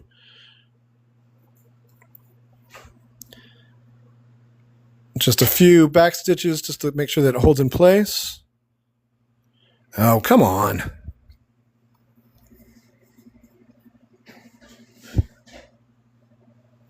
Basically, it's just a figure eight type stitch. There we go. And that's usually enough to hold it in place where I want it to go. But I think what I'm going to do is I'm going to wind up having to sew down and then back up the other side because it looks like it's not wanting to stay in place.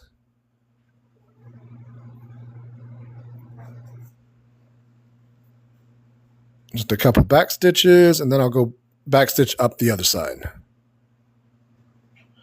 Just trying to sew it right onto the point. And then do the same thing here because I'm pretty sure it was already coming unstitched on me.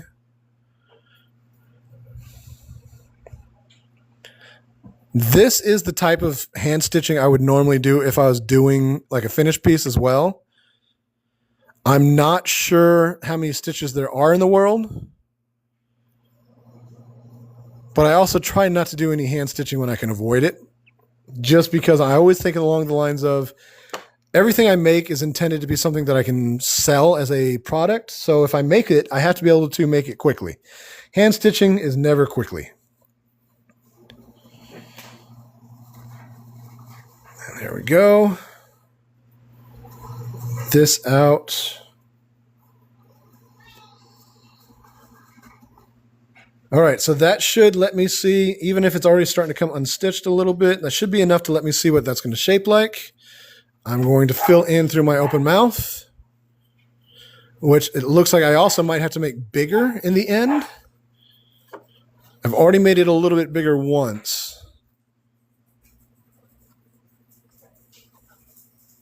But also our neck should be taking a little bit better shape because of all this stuff that we put on. So with a little bit more luck, we will have some really decent progress. Even if that stitching that I just did isn't something that works, it'll let me see what will happen to the body and to the neck when I close it up a little bit. So I can decide if I need to close it up less, more, change the way I close it up, that kind of stuff. So the head, you can see that head actually works really well. The mouth has rounded out like I want, so that's great. Looks like I've got a section here that I can still work with. So if I were to make the neck a little triangle that has that rounded section, that might do a lot of what I need. I do think if we looked at it like this, let me try and put something here to make it stand up. Oh, thank you. If I compare that to the butt that we've drawn, man, I gotta move way back so we can see all this at once. All right, so here's the butt as it stands. I think the neck works out okay. I might like arch it back a little bit more. I think the butt, I want it to be rounded on the top, so that might need to be where the change comes in. But I think I think this part works. I just have to figure out how to round this out, which will be, the way I've got it drawn, I already expected to put one here. And if I put a centerpiece, that'll actually bring that up quite a bit. Basically, what I would do is do the same shape as this for here. And that should bring me up and around. And I don't mind if there's a crick, a sharp corner where the neck comes up. That's not going to bother me. I'm trying to make sure that you can see both. I've got one physical and then one drawn. But I think that that's going to be kind of a good adjustment for it. Now, I will adjust the head back just a little bit. That's just going to be a change in angle from the pattern that I've made for the body. And I think that if I remake this so that it puffs out. So here's an example of what I've been talking about where flat pieces will try to stay flat. Let me go ahead and adjust my lighting a little bit. This flat piece, is trying its best to stay flat. That's why it's got this divot here. That's why it curves up on this point. But if instead I were to make this so it rounded out and it's two little ovals that are attached, one on each side, imagine like a football shape, how it's got 4 sections so that it makes both a round and a flat section. If I round it out right here, that might be enough to actually fix everything I want. Of course, I want to bring this part because that's where I stopped. So I would either remove this little corner. Let me show you what corner I'm talking about. I would either remove that little peak, this corner, or I'd move it up. I think removing it might actually be a pretty decent idea because then I'll just bring it up to here. And then if I round, there's a very high possibility that by doing that, what I can do is sew each half all the way up to about here. And that might give me a rounded body like right about that. And that might do everything that we kind of want this to do. This has got a decent enough round. I think the next thing is I have to figure out how I want to get this connected a little bit better. And that might change just by making this a little bit more of a point. Let me go ahead and actually do that. Because if you can see right here, since it's rounded out, it's kind of tucked in, which if I decided I wanted to put like an orifice there, like imagining that there would be a little actual butt there or something like that. But I don't know if that's exactly what I want to do quite here. So let's go ahead and what I'm going to do is I'm going to go ahead and remove this a little bit more. So that'll make it smaller. That should make it so that I sew those together nicely. Yeah, exactly. I was trying to find a safe word for that. And orifice is the one that, yeah. I mean, as far as that goes, that seems like a funny spot for it. But I think that's going to be maybe someday in the future. So, all right. So here's what we've got. We've got a good round here. The length of the neck is good. I'm going to like arch it back a little bit so that essentially I'm going to move the neck back like that just a little bit. And I think I will remove that end, but we're going to leave it otherwise pretty much the same. And then I think what is left is figuring out the length for here to here so that we get that nice rounded butt. I wonder how many times I can say that word before it dings me thinking that I'm doing something that is not really okay in the social media, whatever. But I will add maybe a knuckle's worth of length to what I've drawn up so that I still have a gap because I don't want it to go directly from top of the head to the back cap. If I shorten this just a tiny bit, and then I have a section that is sewn like just between the gap, maybe just a little wedge that's taking roughly that shape, and then it is rounded, that should make a nice little bridge between the two. And I can actually adjust that accordingly. So let me go ahead and draw these couple things up. So firstly, when I round this out, let me get my circle piece, which I know is up here somewhere because I just put it there. There we go. So what I'm going to do, I'm going to make my circle just a little bit. Yeah. All right, got someone I got to boot. One moment. Block account, confirm. Anybody that comes into my account with the whole I'm blessing people thing, I block it. I can't do anything to get them out of the list. But please don't follow the scammers. I'm not even popular enough to understand why scammers are popping in here like they think they're going to get a lot of viewers. All right, so here is the shape that I've currently got. Here's my back. I want to get it a little bit more. I think the rounding on the back side is good.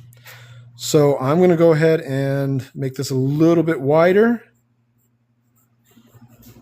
Just a little bit.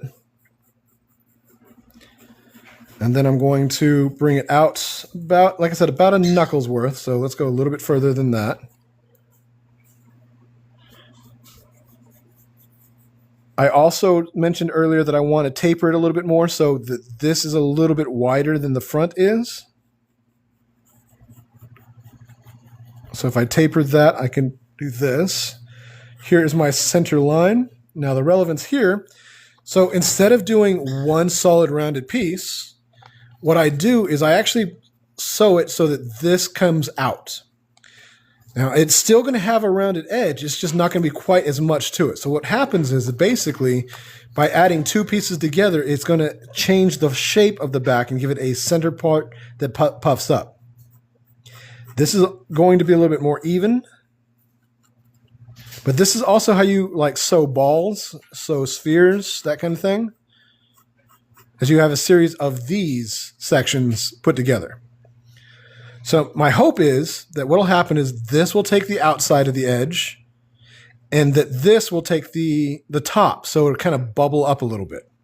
I'm already wondering if this is going to be too much of a sharp shape. I've done this before with mushrooms. And what tends to happen is it puffs up oddly. So I think what I'm going to do is make it a little bit wider. And then I will give it just a small wedge. And that should actually mitigate between how much it puffs up and give it a little bit more of a smooth edge. Now, this is probably a little bit too sharp of a wedge. So I'll do it just a little bit thinner. And if I have to make it bigger, then that's great. I can definitely do bigger afterwards. And find the right scissors.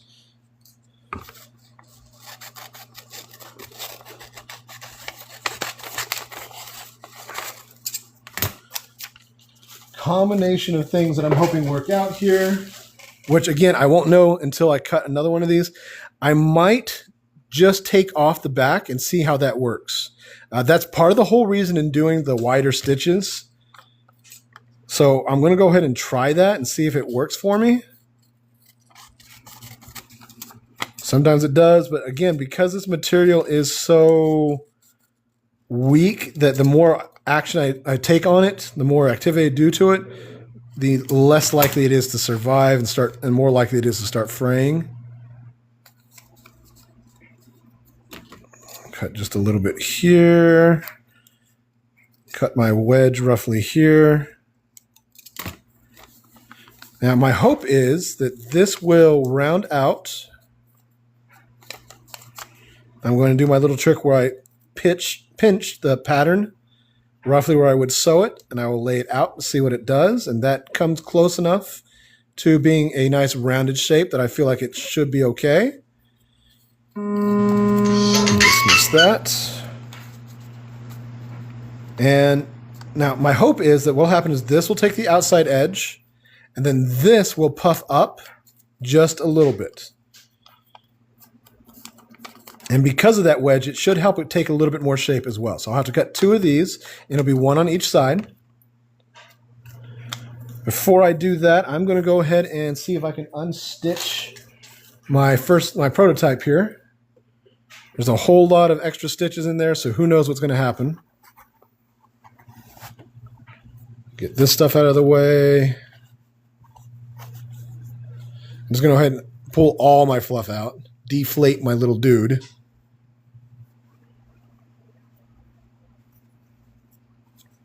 Then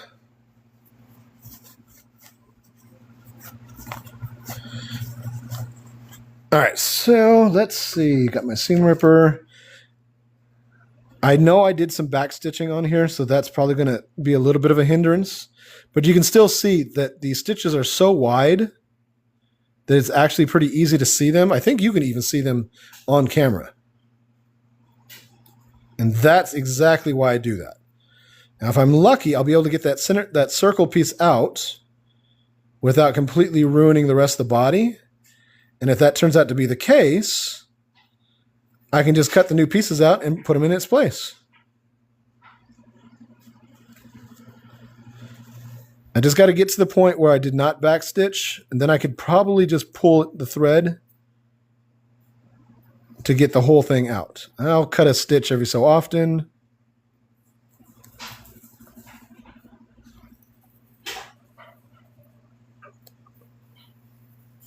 Pull this and see what happens. Nope, it broke. So I either haven't got the back stitch yet, or I didn't cut it close enough. Pulling it tight has closed that up a little bit, which is a little bit annoying. We'll get some extra light in here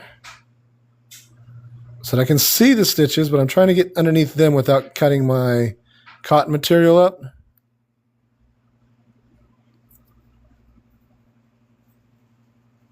And if I break anything, I want to break the top one. I want to break the part that I'm removing and replacing.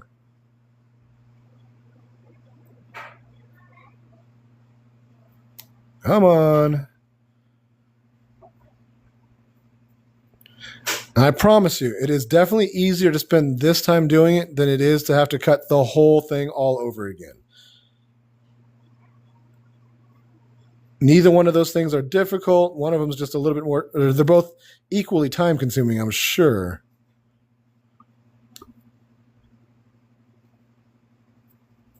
Come on, you can do it. I can tell that you're already moving. I just don't know where you're moving.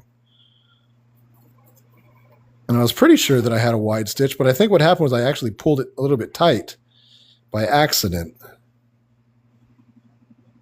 So I undid the good news. So far, honestly, nothing, Foxy. We've made I've made a couple of adjustments, some guesstimations, but that's really all I've done is making just a few guesses so far. The downside to what I'm doing is that it's not super quick. No matter what happens, there's a lot of little things that I have to do over and over again. It's not the same as, oh, I've made this 1,000 times and I know exactly what I'm doing. There's a lot of, oh, this didn't work. What can I do to fix it? Which I don't know how that falls for interest. So, oops, don't fall. There we go.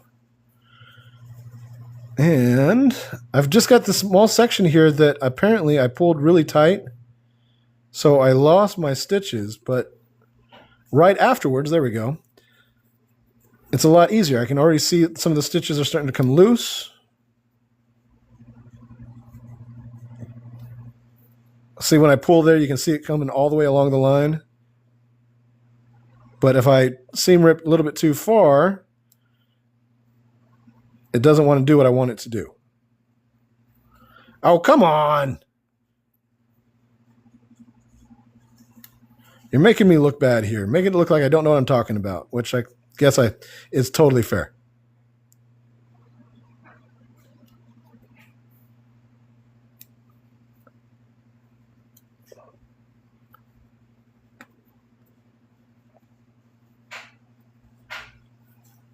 I'm also doing my best to seam rip on the same section because it is one solid line that goes on each side.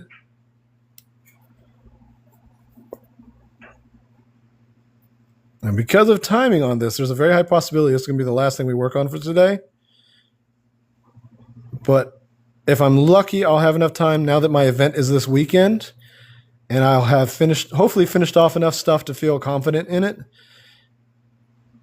I was asked by one of the local coordinators to do if I wanted to, and I haven't done a craft fair in a long time, and I really wanted to.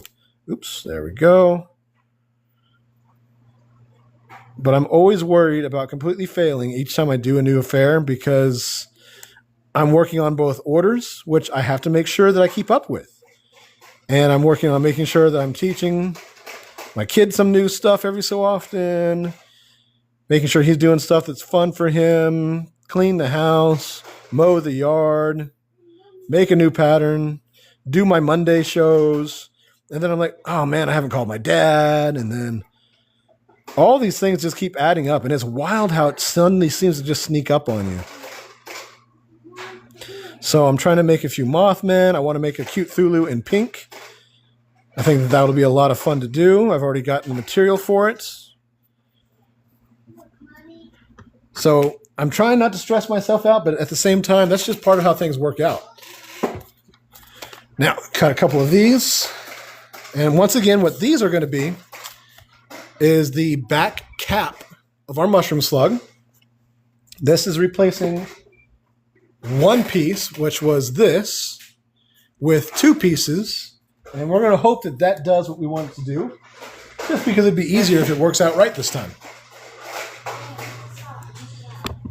Okay. Once again with my scrap fabric.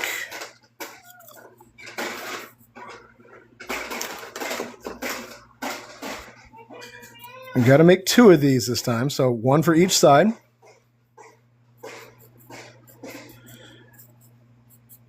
And this will be one of the first times I've gotten to show you guys the way that I shape my material. So usually it's a flat piece or a rounded piece. This one is going to be one of the first times, if not the first time, that I've done something that is going to have both multiple pieces to make a shape and a wedge to make a shape. So the truth is, I don't know if I've even done that myself. I just know that that's what I would like, what I think is going to be needed to make this particular shape work. I've made a few mushroom fairies before that were just random mushroom caps. And what I did was I organically just created the shape. And because of that, I learned that this mushroom cap shape is a little bit more tricky than it might look otherwise. So my hope is that this adjustment between flat and wedge is exactly what I'm looking for. I believe I've even made a couple posts with my mushroom fairies, and I know Jade got one. I think Jade got one. I made one special for her with a galaxy print on it. And I've made a inky cap mushroom. I made the Mario One Life mushroom. So I've done a few different types. And this will just be, hopefully, what I've learned from all of those. And the good thing is also, because I've got that wedge in there, I know what's going to be the inside compared to the outside. And you might be thinking that should be obvious, but I'm going to show you. If you just had two pieces like this, it would be hard to remember which one's the inside and which one's the outside, because they both look pretty much the same. So with this wedge here, it'll make it a little bit easier to identify as well. Now, get all this stuff out of my way. That makes sense. Stress is bad, so I stay 5 minutes. So I say take 5 minutes to yourself to breathe and calm down. I do my best, but unfortunately my time is very limited. I don't even get to play my game at night right now because I've got so many things going on, and that's my usual de-stressor.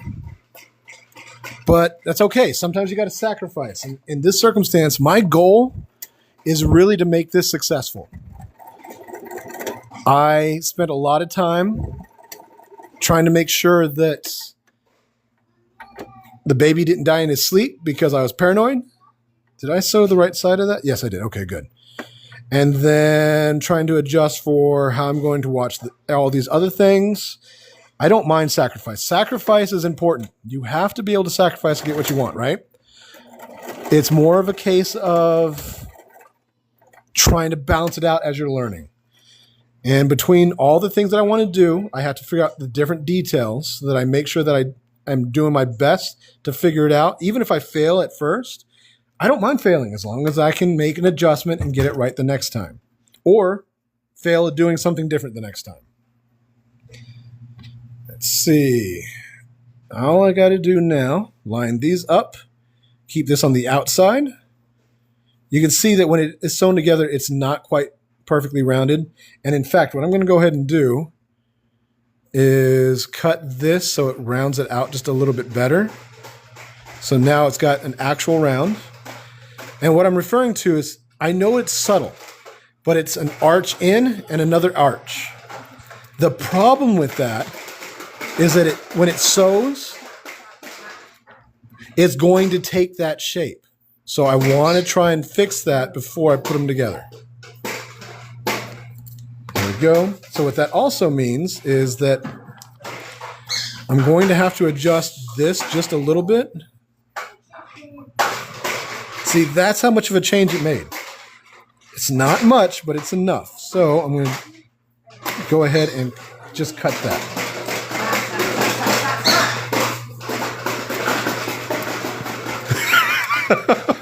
He found his popper. He didn't use that popper when he was younger, when he was a baby, but he just recently found it, and apparently that is something new and enjoyable. Now the goal here is to sew just an arch, not in and then out, not like flat anywhere, an actual round. Hey, Lindsay. Lindsay has known me for a long, long time. Now here, I'm trying to just sew straight across. He is having a blast, a loud blast, and I'm totally okay with that. It's hard because it's become stressful, but at the same time, it is definitely not a bad thing.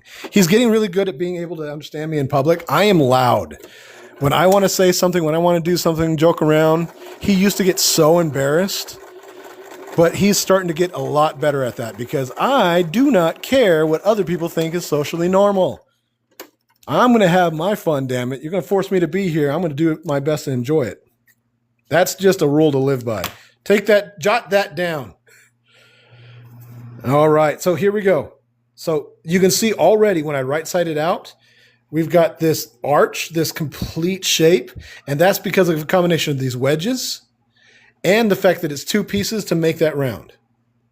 Now, something to keep in mind, you can see right here, these wedges, because I did not sew them perfectly, if you look, what I would normally do is I would sew all the way around. If you look carefully, you can see that it just comes right off. And because of that, it kind of creates a flat top to it. I know that when I do the final version, I would actually sew that better. So this would not be 2 points. It would actually round and be a nice little dome all the way across. Now, the next thing is, you can see right here, it looks like I'm going to have to change the shape of this to get an actual rounded. So what I would have to do is probably extend both of them out just a little bit. This part, not so much, but it looks like the back particularly. It's a little bit too sharp of a curve in here. So I'm going to bring that out. In fact, I'm going to write that down. Bring out. So what I'll do is I'll bring that out just a little bit. And what happens is it makes it more of a, you can see that this point, I knew that that was what I was aiming for, but because I wanted this a little bit sharp or a little bit more of a wide turn, I didn't know exactly how to make that, but I've had the experience to know that that's what I wanted, which is why this side looks way better. So now I know that I just need to bring this out, let's say, just a teeny bit, probably only equal to about this. So I'll recut this pattern with that change. For now, what I'm going to do is I'm going to cheat just a little bit. I'm going to go ahead and cut this a little bit off.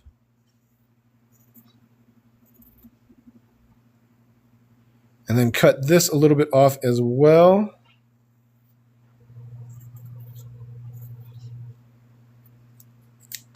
So that should round out pretty decently here. Now, still a little bit off, but you can tell it's a lot better.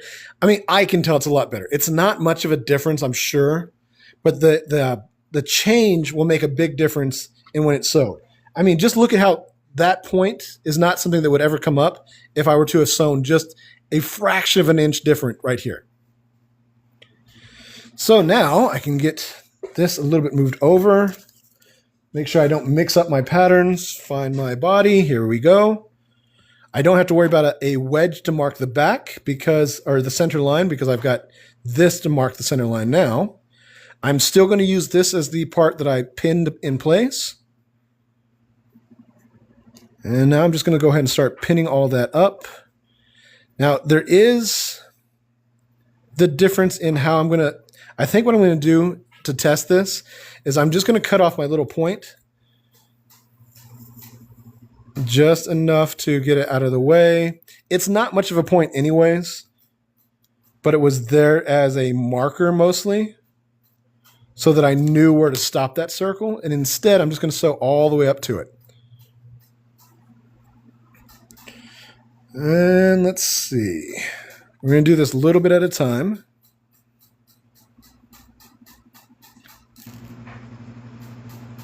Again, this is one of those things that because it's so rounded, you have to have multiple points holding it in place.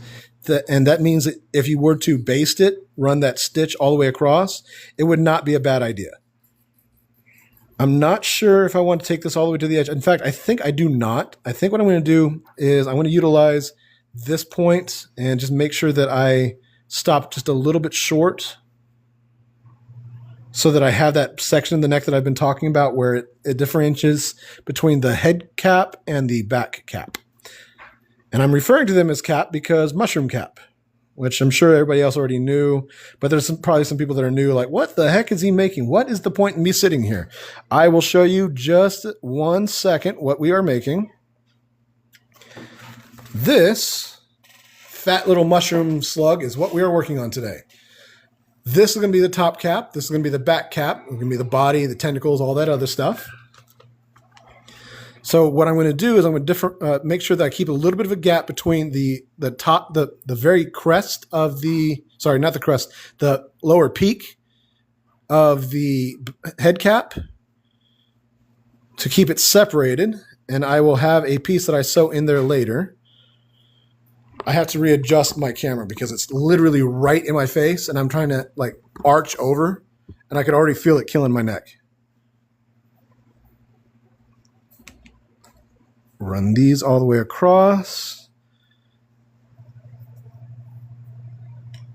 And this should be a pretty easy stitch. This should also give us just enough information to know what more we need change for the next one. And I'm not sure what's going to happen. Last time I fully intended to cut out my second version and just start with that for the day. But because of everything else that's going on, of kind of all the little things I just mentioned, I did not have a chance. So I'm expecting to be roughly in the same boat this time. And what I'll probably wind up doing is just basically the entire thing live as well. So if you are interested in this and you're seeing all these different things coming together, that's pretty much what's going to happen next time. But with a little bit more luck, if I get the body to work just right, I can actually start working on the final version of it, which will be a lot of fun to do because then I can do the cat mushroom and I can use the tans and different colors here. Okay. Gotta get my sewing machine just a little bit in. Just here and here and here.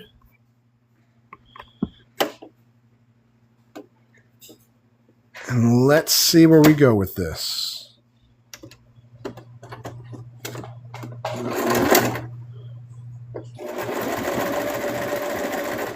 So this should, if I am lucky, this will give me a lot of shape on the backside. I already have the curve on the bottom part for roughly what the belly would be. And I think that that's going to work. I think the last of the adjustments are going to be for what I'm doing right here to make the back cap stick up in the right way. So we get a nice little plump background. Backside, I guess would be the better word for it, not background. Oops, I've got some things that are catching. Put my needle down. Oops. Oops, oops, oops. Trying not to stab myself any further. I've already got a Band-Aid for one. And there we go. Cut loose. Out of the way. I'm going to start putting all my pins away.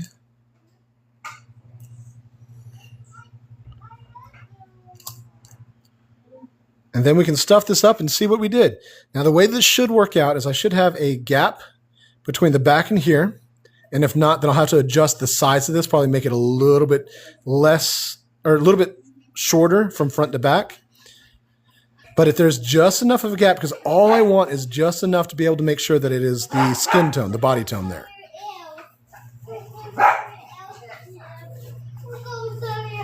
And I'm going to go ahead and use the mouth to stuff everything into, which sounds kind of goofy and funny to say to me.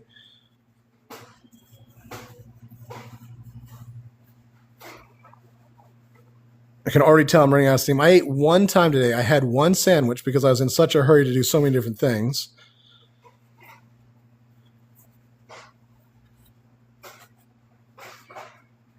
I wish that I could adjust that, but there is not really a whole lot I can do to fix like my eating schedule between aside from waking up earlier, and I'm already like crushed for sleep.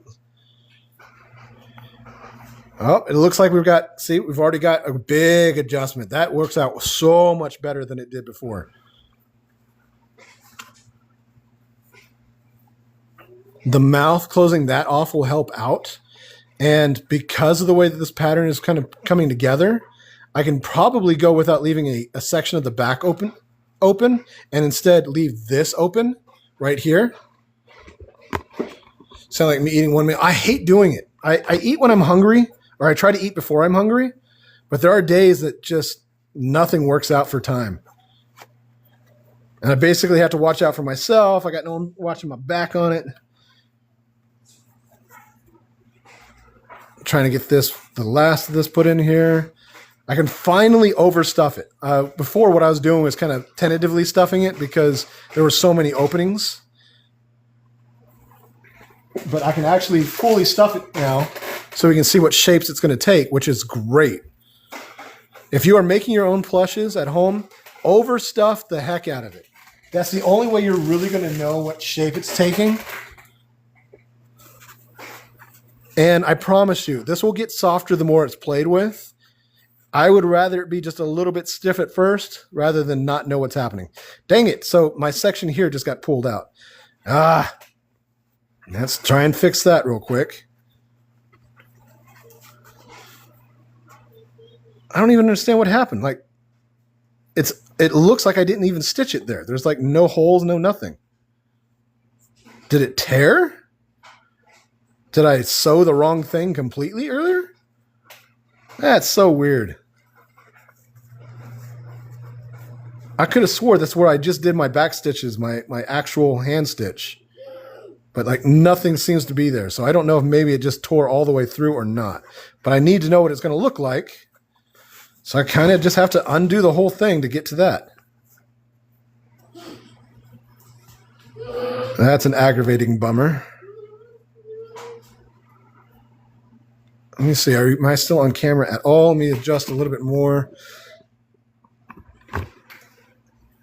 If I get this just right. Okay, where am I? There I am. Okay, so I just need to stitch from here down. I know that I stitched that. I really don't understand what happened because it doesn't even look like there were stitches there.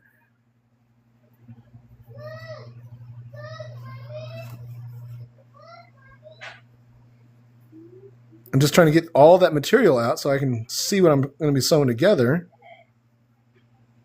There we go. I'm really confused about that.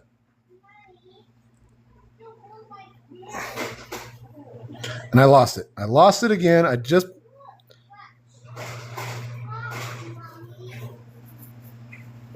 This is so silly.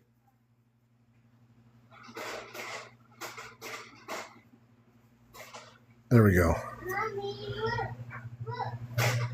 I got all this extra thread.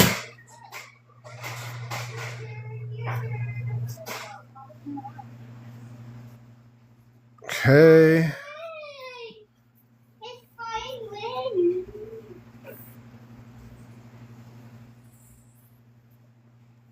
There we go. Now, don't lose that again. I'm just going to backstitch the whole thing since I don't know what happened at all. That's so weird to me. I swear that I just went through the whole process of going all the way down, found that corner, and then all the way back up. No, yours is this noisy. And you think noise? Yeah, I prefer to not be noisy. You like noise. You're right. I don't mind noise, but there are circumstances where it's a little bit different. For example, when I'm trying to make sure that I'm expressing my thoughts, my innermost dialogue to strangers, while at the same time trying to figure out how to do some sewing, if you're over here popping a machine, it's so aggravating, so stressful. You don't care. You just said stuff and then left. You're not even interested in what I have to say. See how he is? It's like he thinks he's got all the rights in the world to do whatever he wants because he's a baby. All right, there we go. Again, it seems like it's understitched, but it's there. All right, well, let's just run with it. I just need you to hold together long enough for me to see what you're going to do. Once again, fluff through the mouth.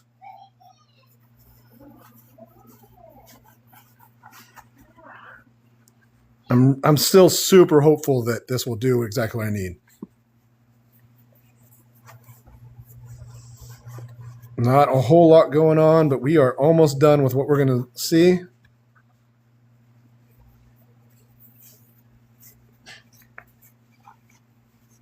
Come here, Mommy. Call me. Oh my, Mommy. Oh my. Chip, that's enough.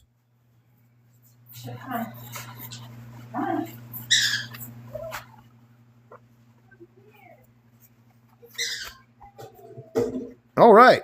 I kind of think that did what we needed.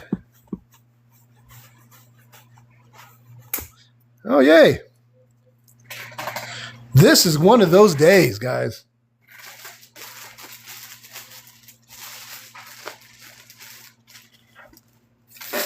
I fortunately happen to have an extra one right here.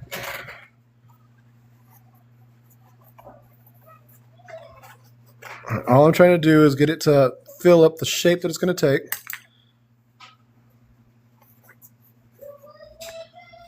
And there we go. That's not too far off from what we're aiming for, guys. There's a few more adjustments that are going to need to be made.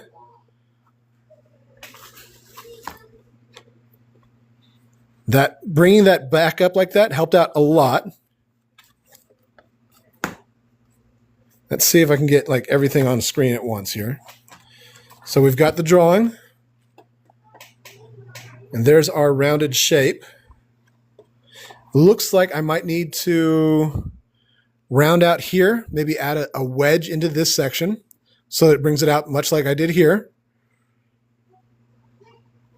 Maybe a wedge right here or right here would actually be better because then I can have the flatter belly, the rounded chest, or the rounded backside. Then this section here, I will try to close it later. Right now, can you give me just a few minutes? I'm almost done for the night. I am almost done, I promise. I think that the way that the neck take, like I said, I'll tilt the neck back just a little bit. Our ears come out at a decent place. I mean, that seems almost spot on for what the drawing is. I've got a good enough circle. This is going to be like an actual circle, so that's going to be great. I may make it a little bit bigger. Maybe bring it down another quarter of an inch, half an inch, something like that. Rounded backside. I could bring this out just a little bit more maybe, and that would help with some shape. Then I've got this wedge. I think that that's helped out a lot, so that's pretty rounded across the backside. What's his name? We haven't come up with a name yet. We have been looking at the word asteria a little bit. Yeah, slug.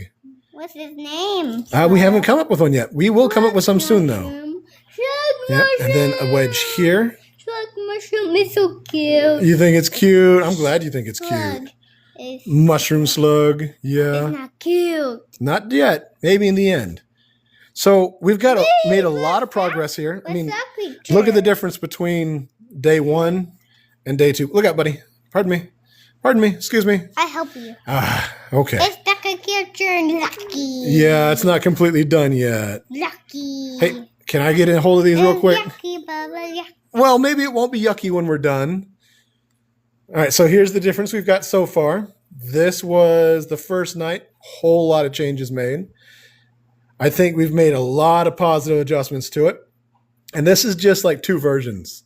Maybe 4, depending on how you want to look at it. Because I did make some adjustments here and then some adjustments here before I stopped it. So what do you guys think? Heading in the right direction. We're going to have to work on some name ideas. We've already got some concepts kind of built up. I think we've got a lot of potential within this shape. I think adding that wedge right here might be good. I also might decide to avoid this because I'm not sure how I feel about that. I kind of want this to be flat, that I may widen here so that it stays out and just add a little peak so that I can add a rectangular piece on the back. And I think that that's going to help out quite a bit. And then we've got the legs. So with any kind of luck, I'll have time to do an adjustment before next week, and then we start with the leg and the mouth, maybe make the final version. But other than that, I think that's what we're going to call it a night. Yes. It's not match. It does not match. They are definitely different, but made from each other. This is small. It's big. That is true. It's small. This is big. Awesome. Thank you so much, Jade and Cat B. I really appreciate you guys coming by. Cat B, always love it when you're by. Jade, I love it when you stop by. You're always so helpful. Thank you so much. My visibility has been restricted again. I don't know what word is having a problem with me saying. Vance, give me a moment, please. But the good news is we're getting off. I need to be quiet for just a minute. I know you're laughing. You're hilarious. Well, I'm going to go ahead and take off for the night. I will try and do some adjustments. Thank you guys so much for coming by. Monday, I'm going to be doing hopefully a tiny larvitar. So if you guys are interested in that, I will see you then. And otherwise, we will work on this next Wednesday. You have a great night. Thank you so much. Bye.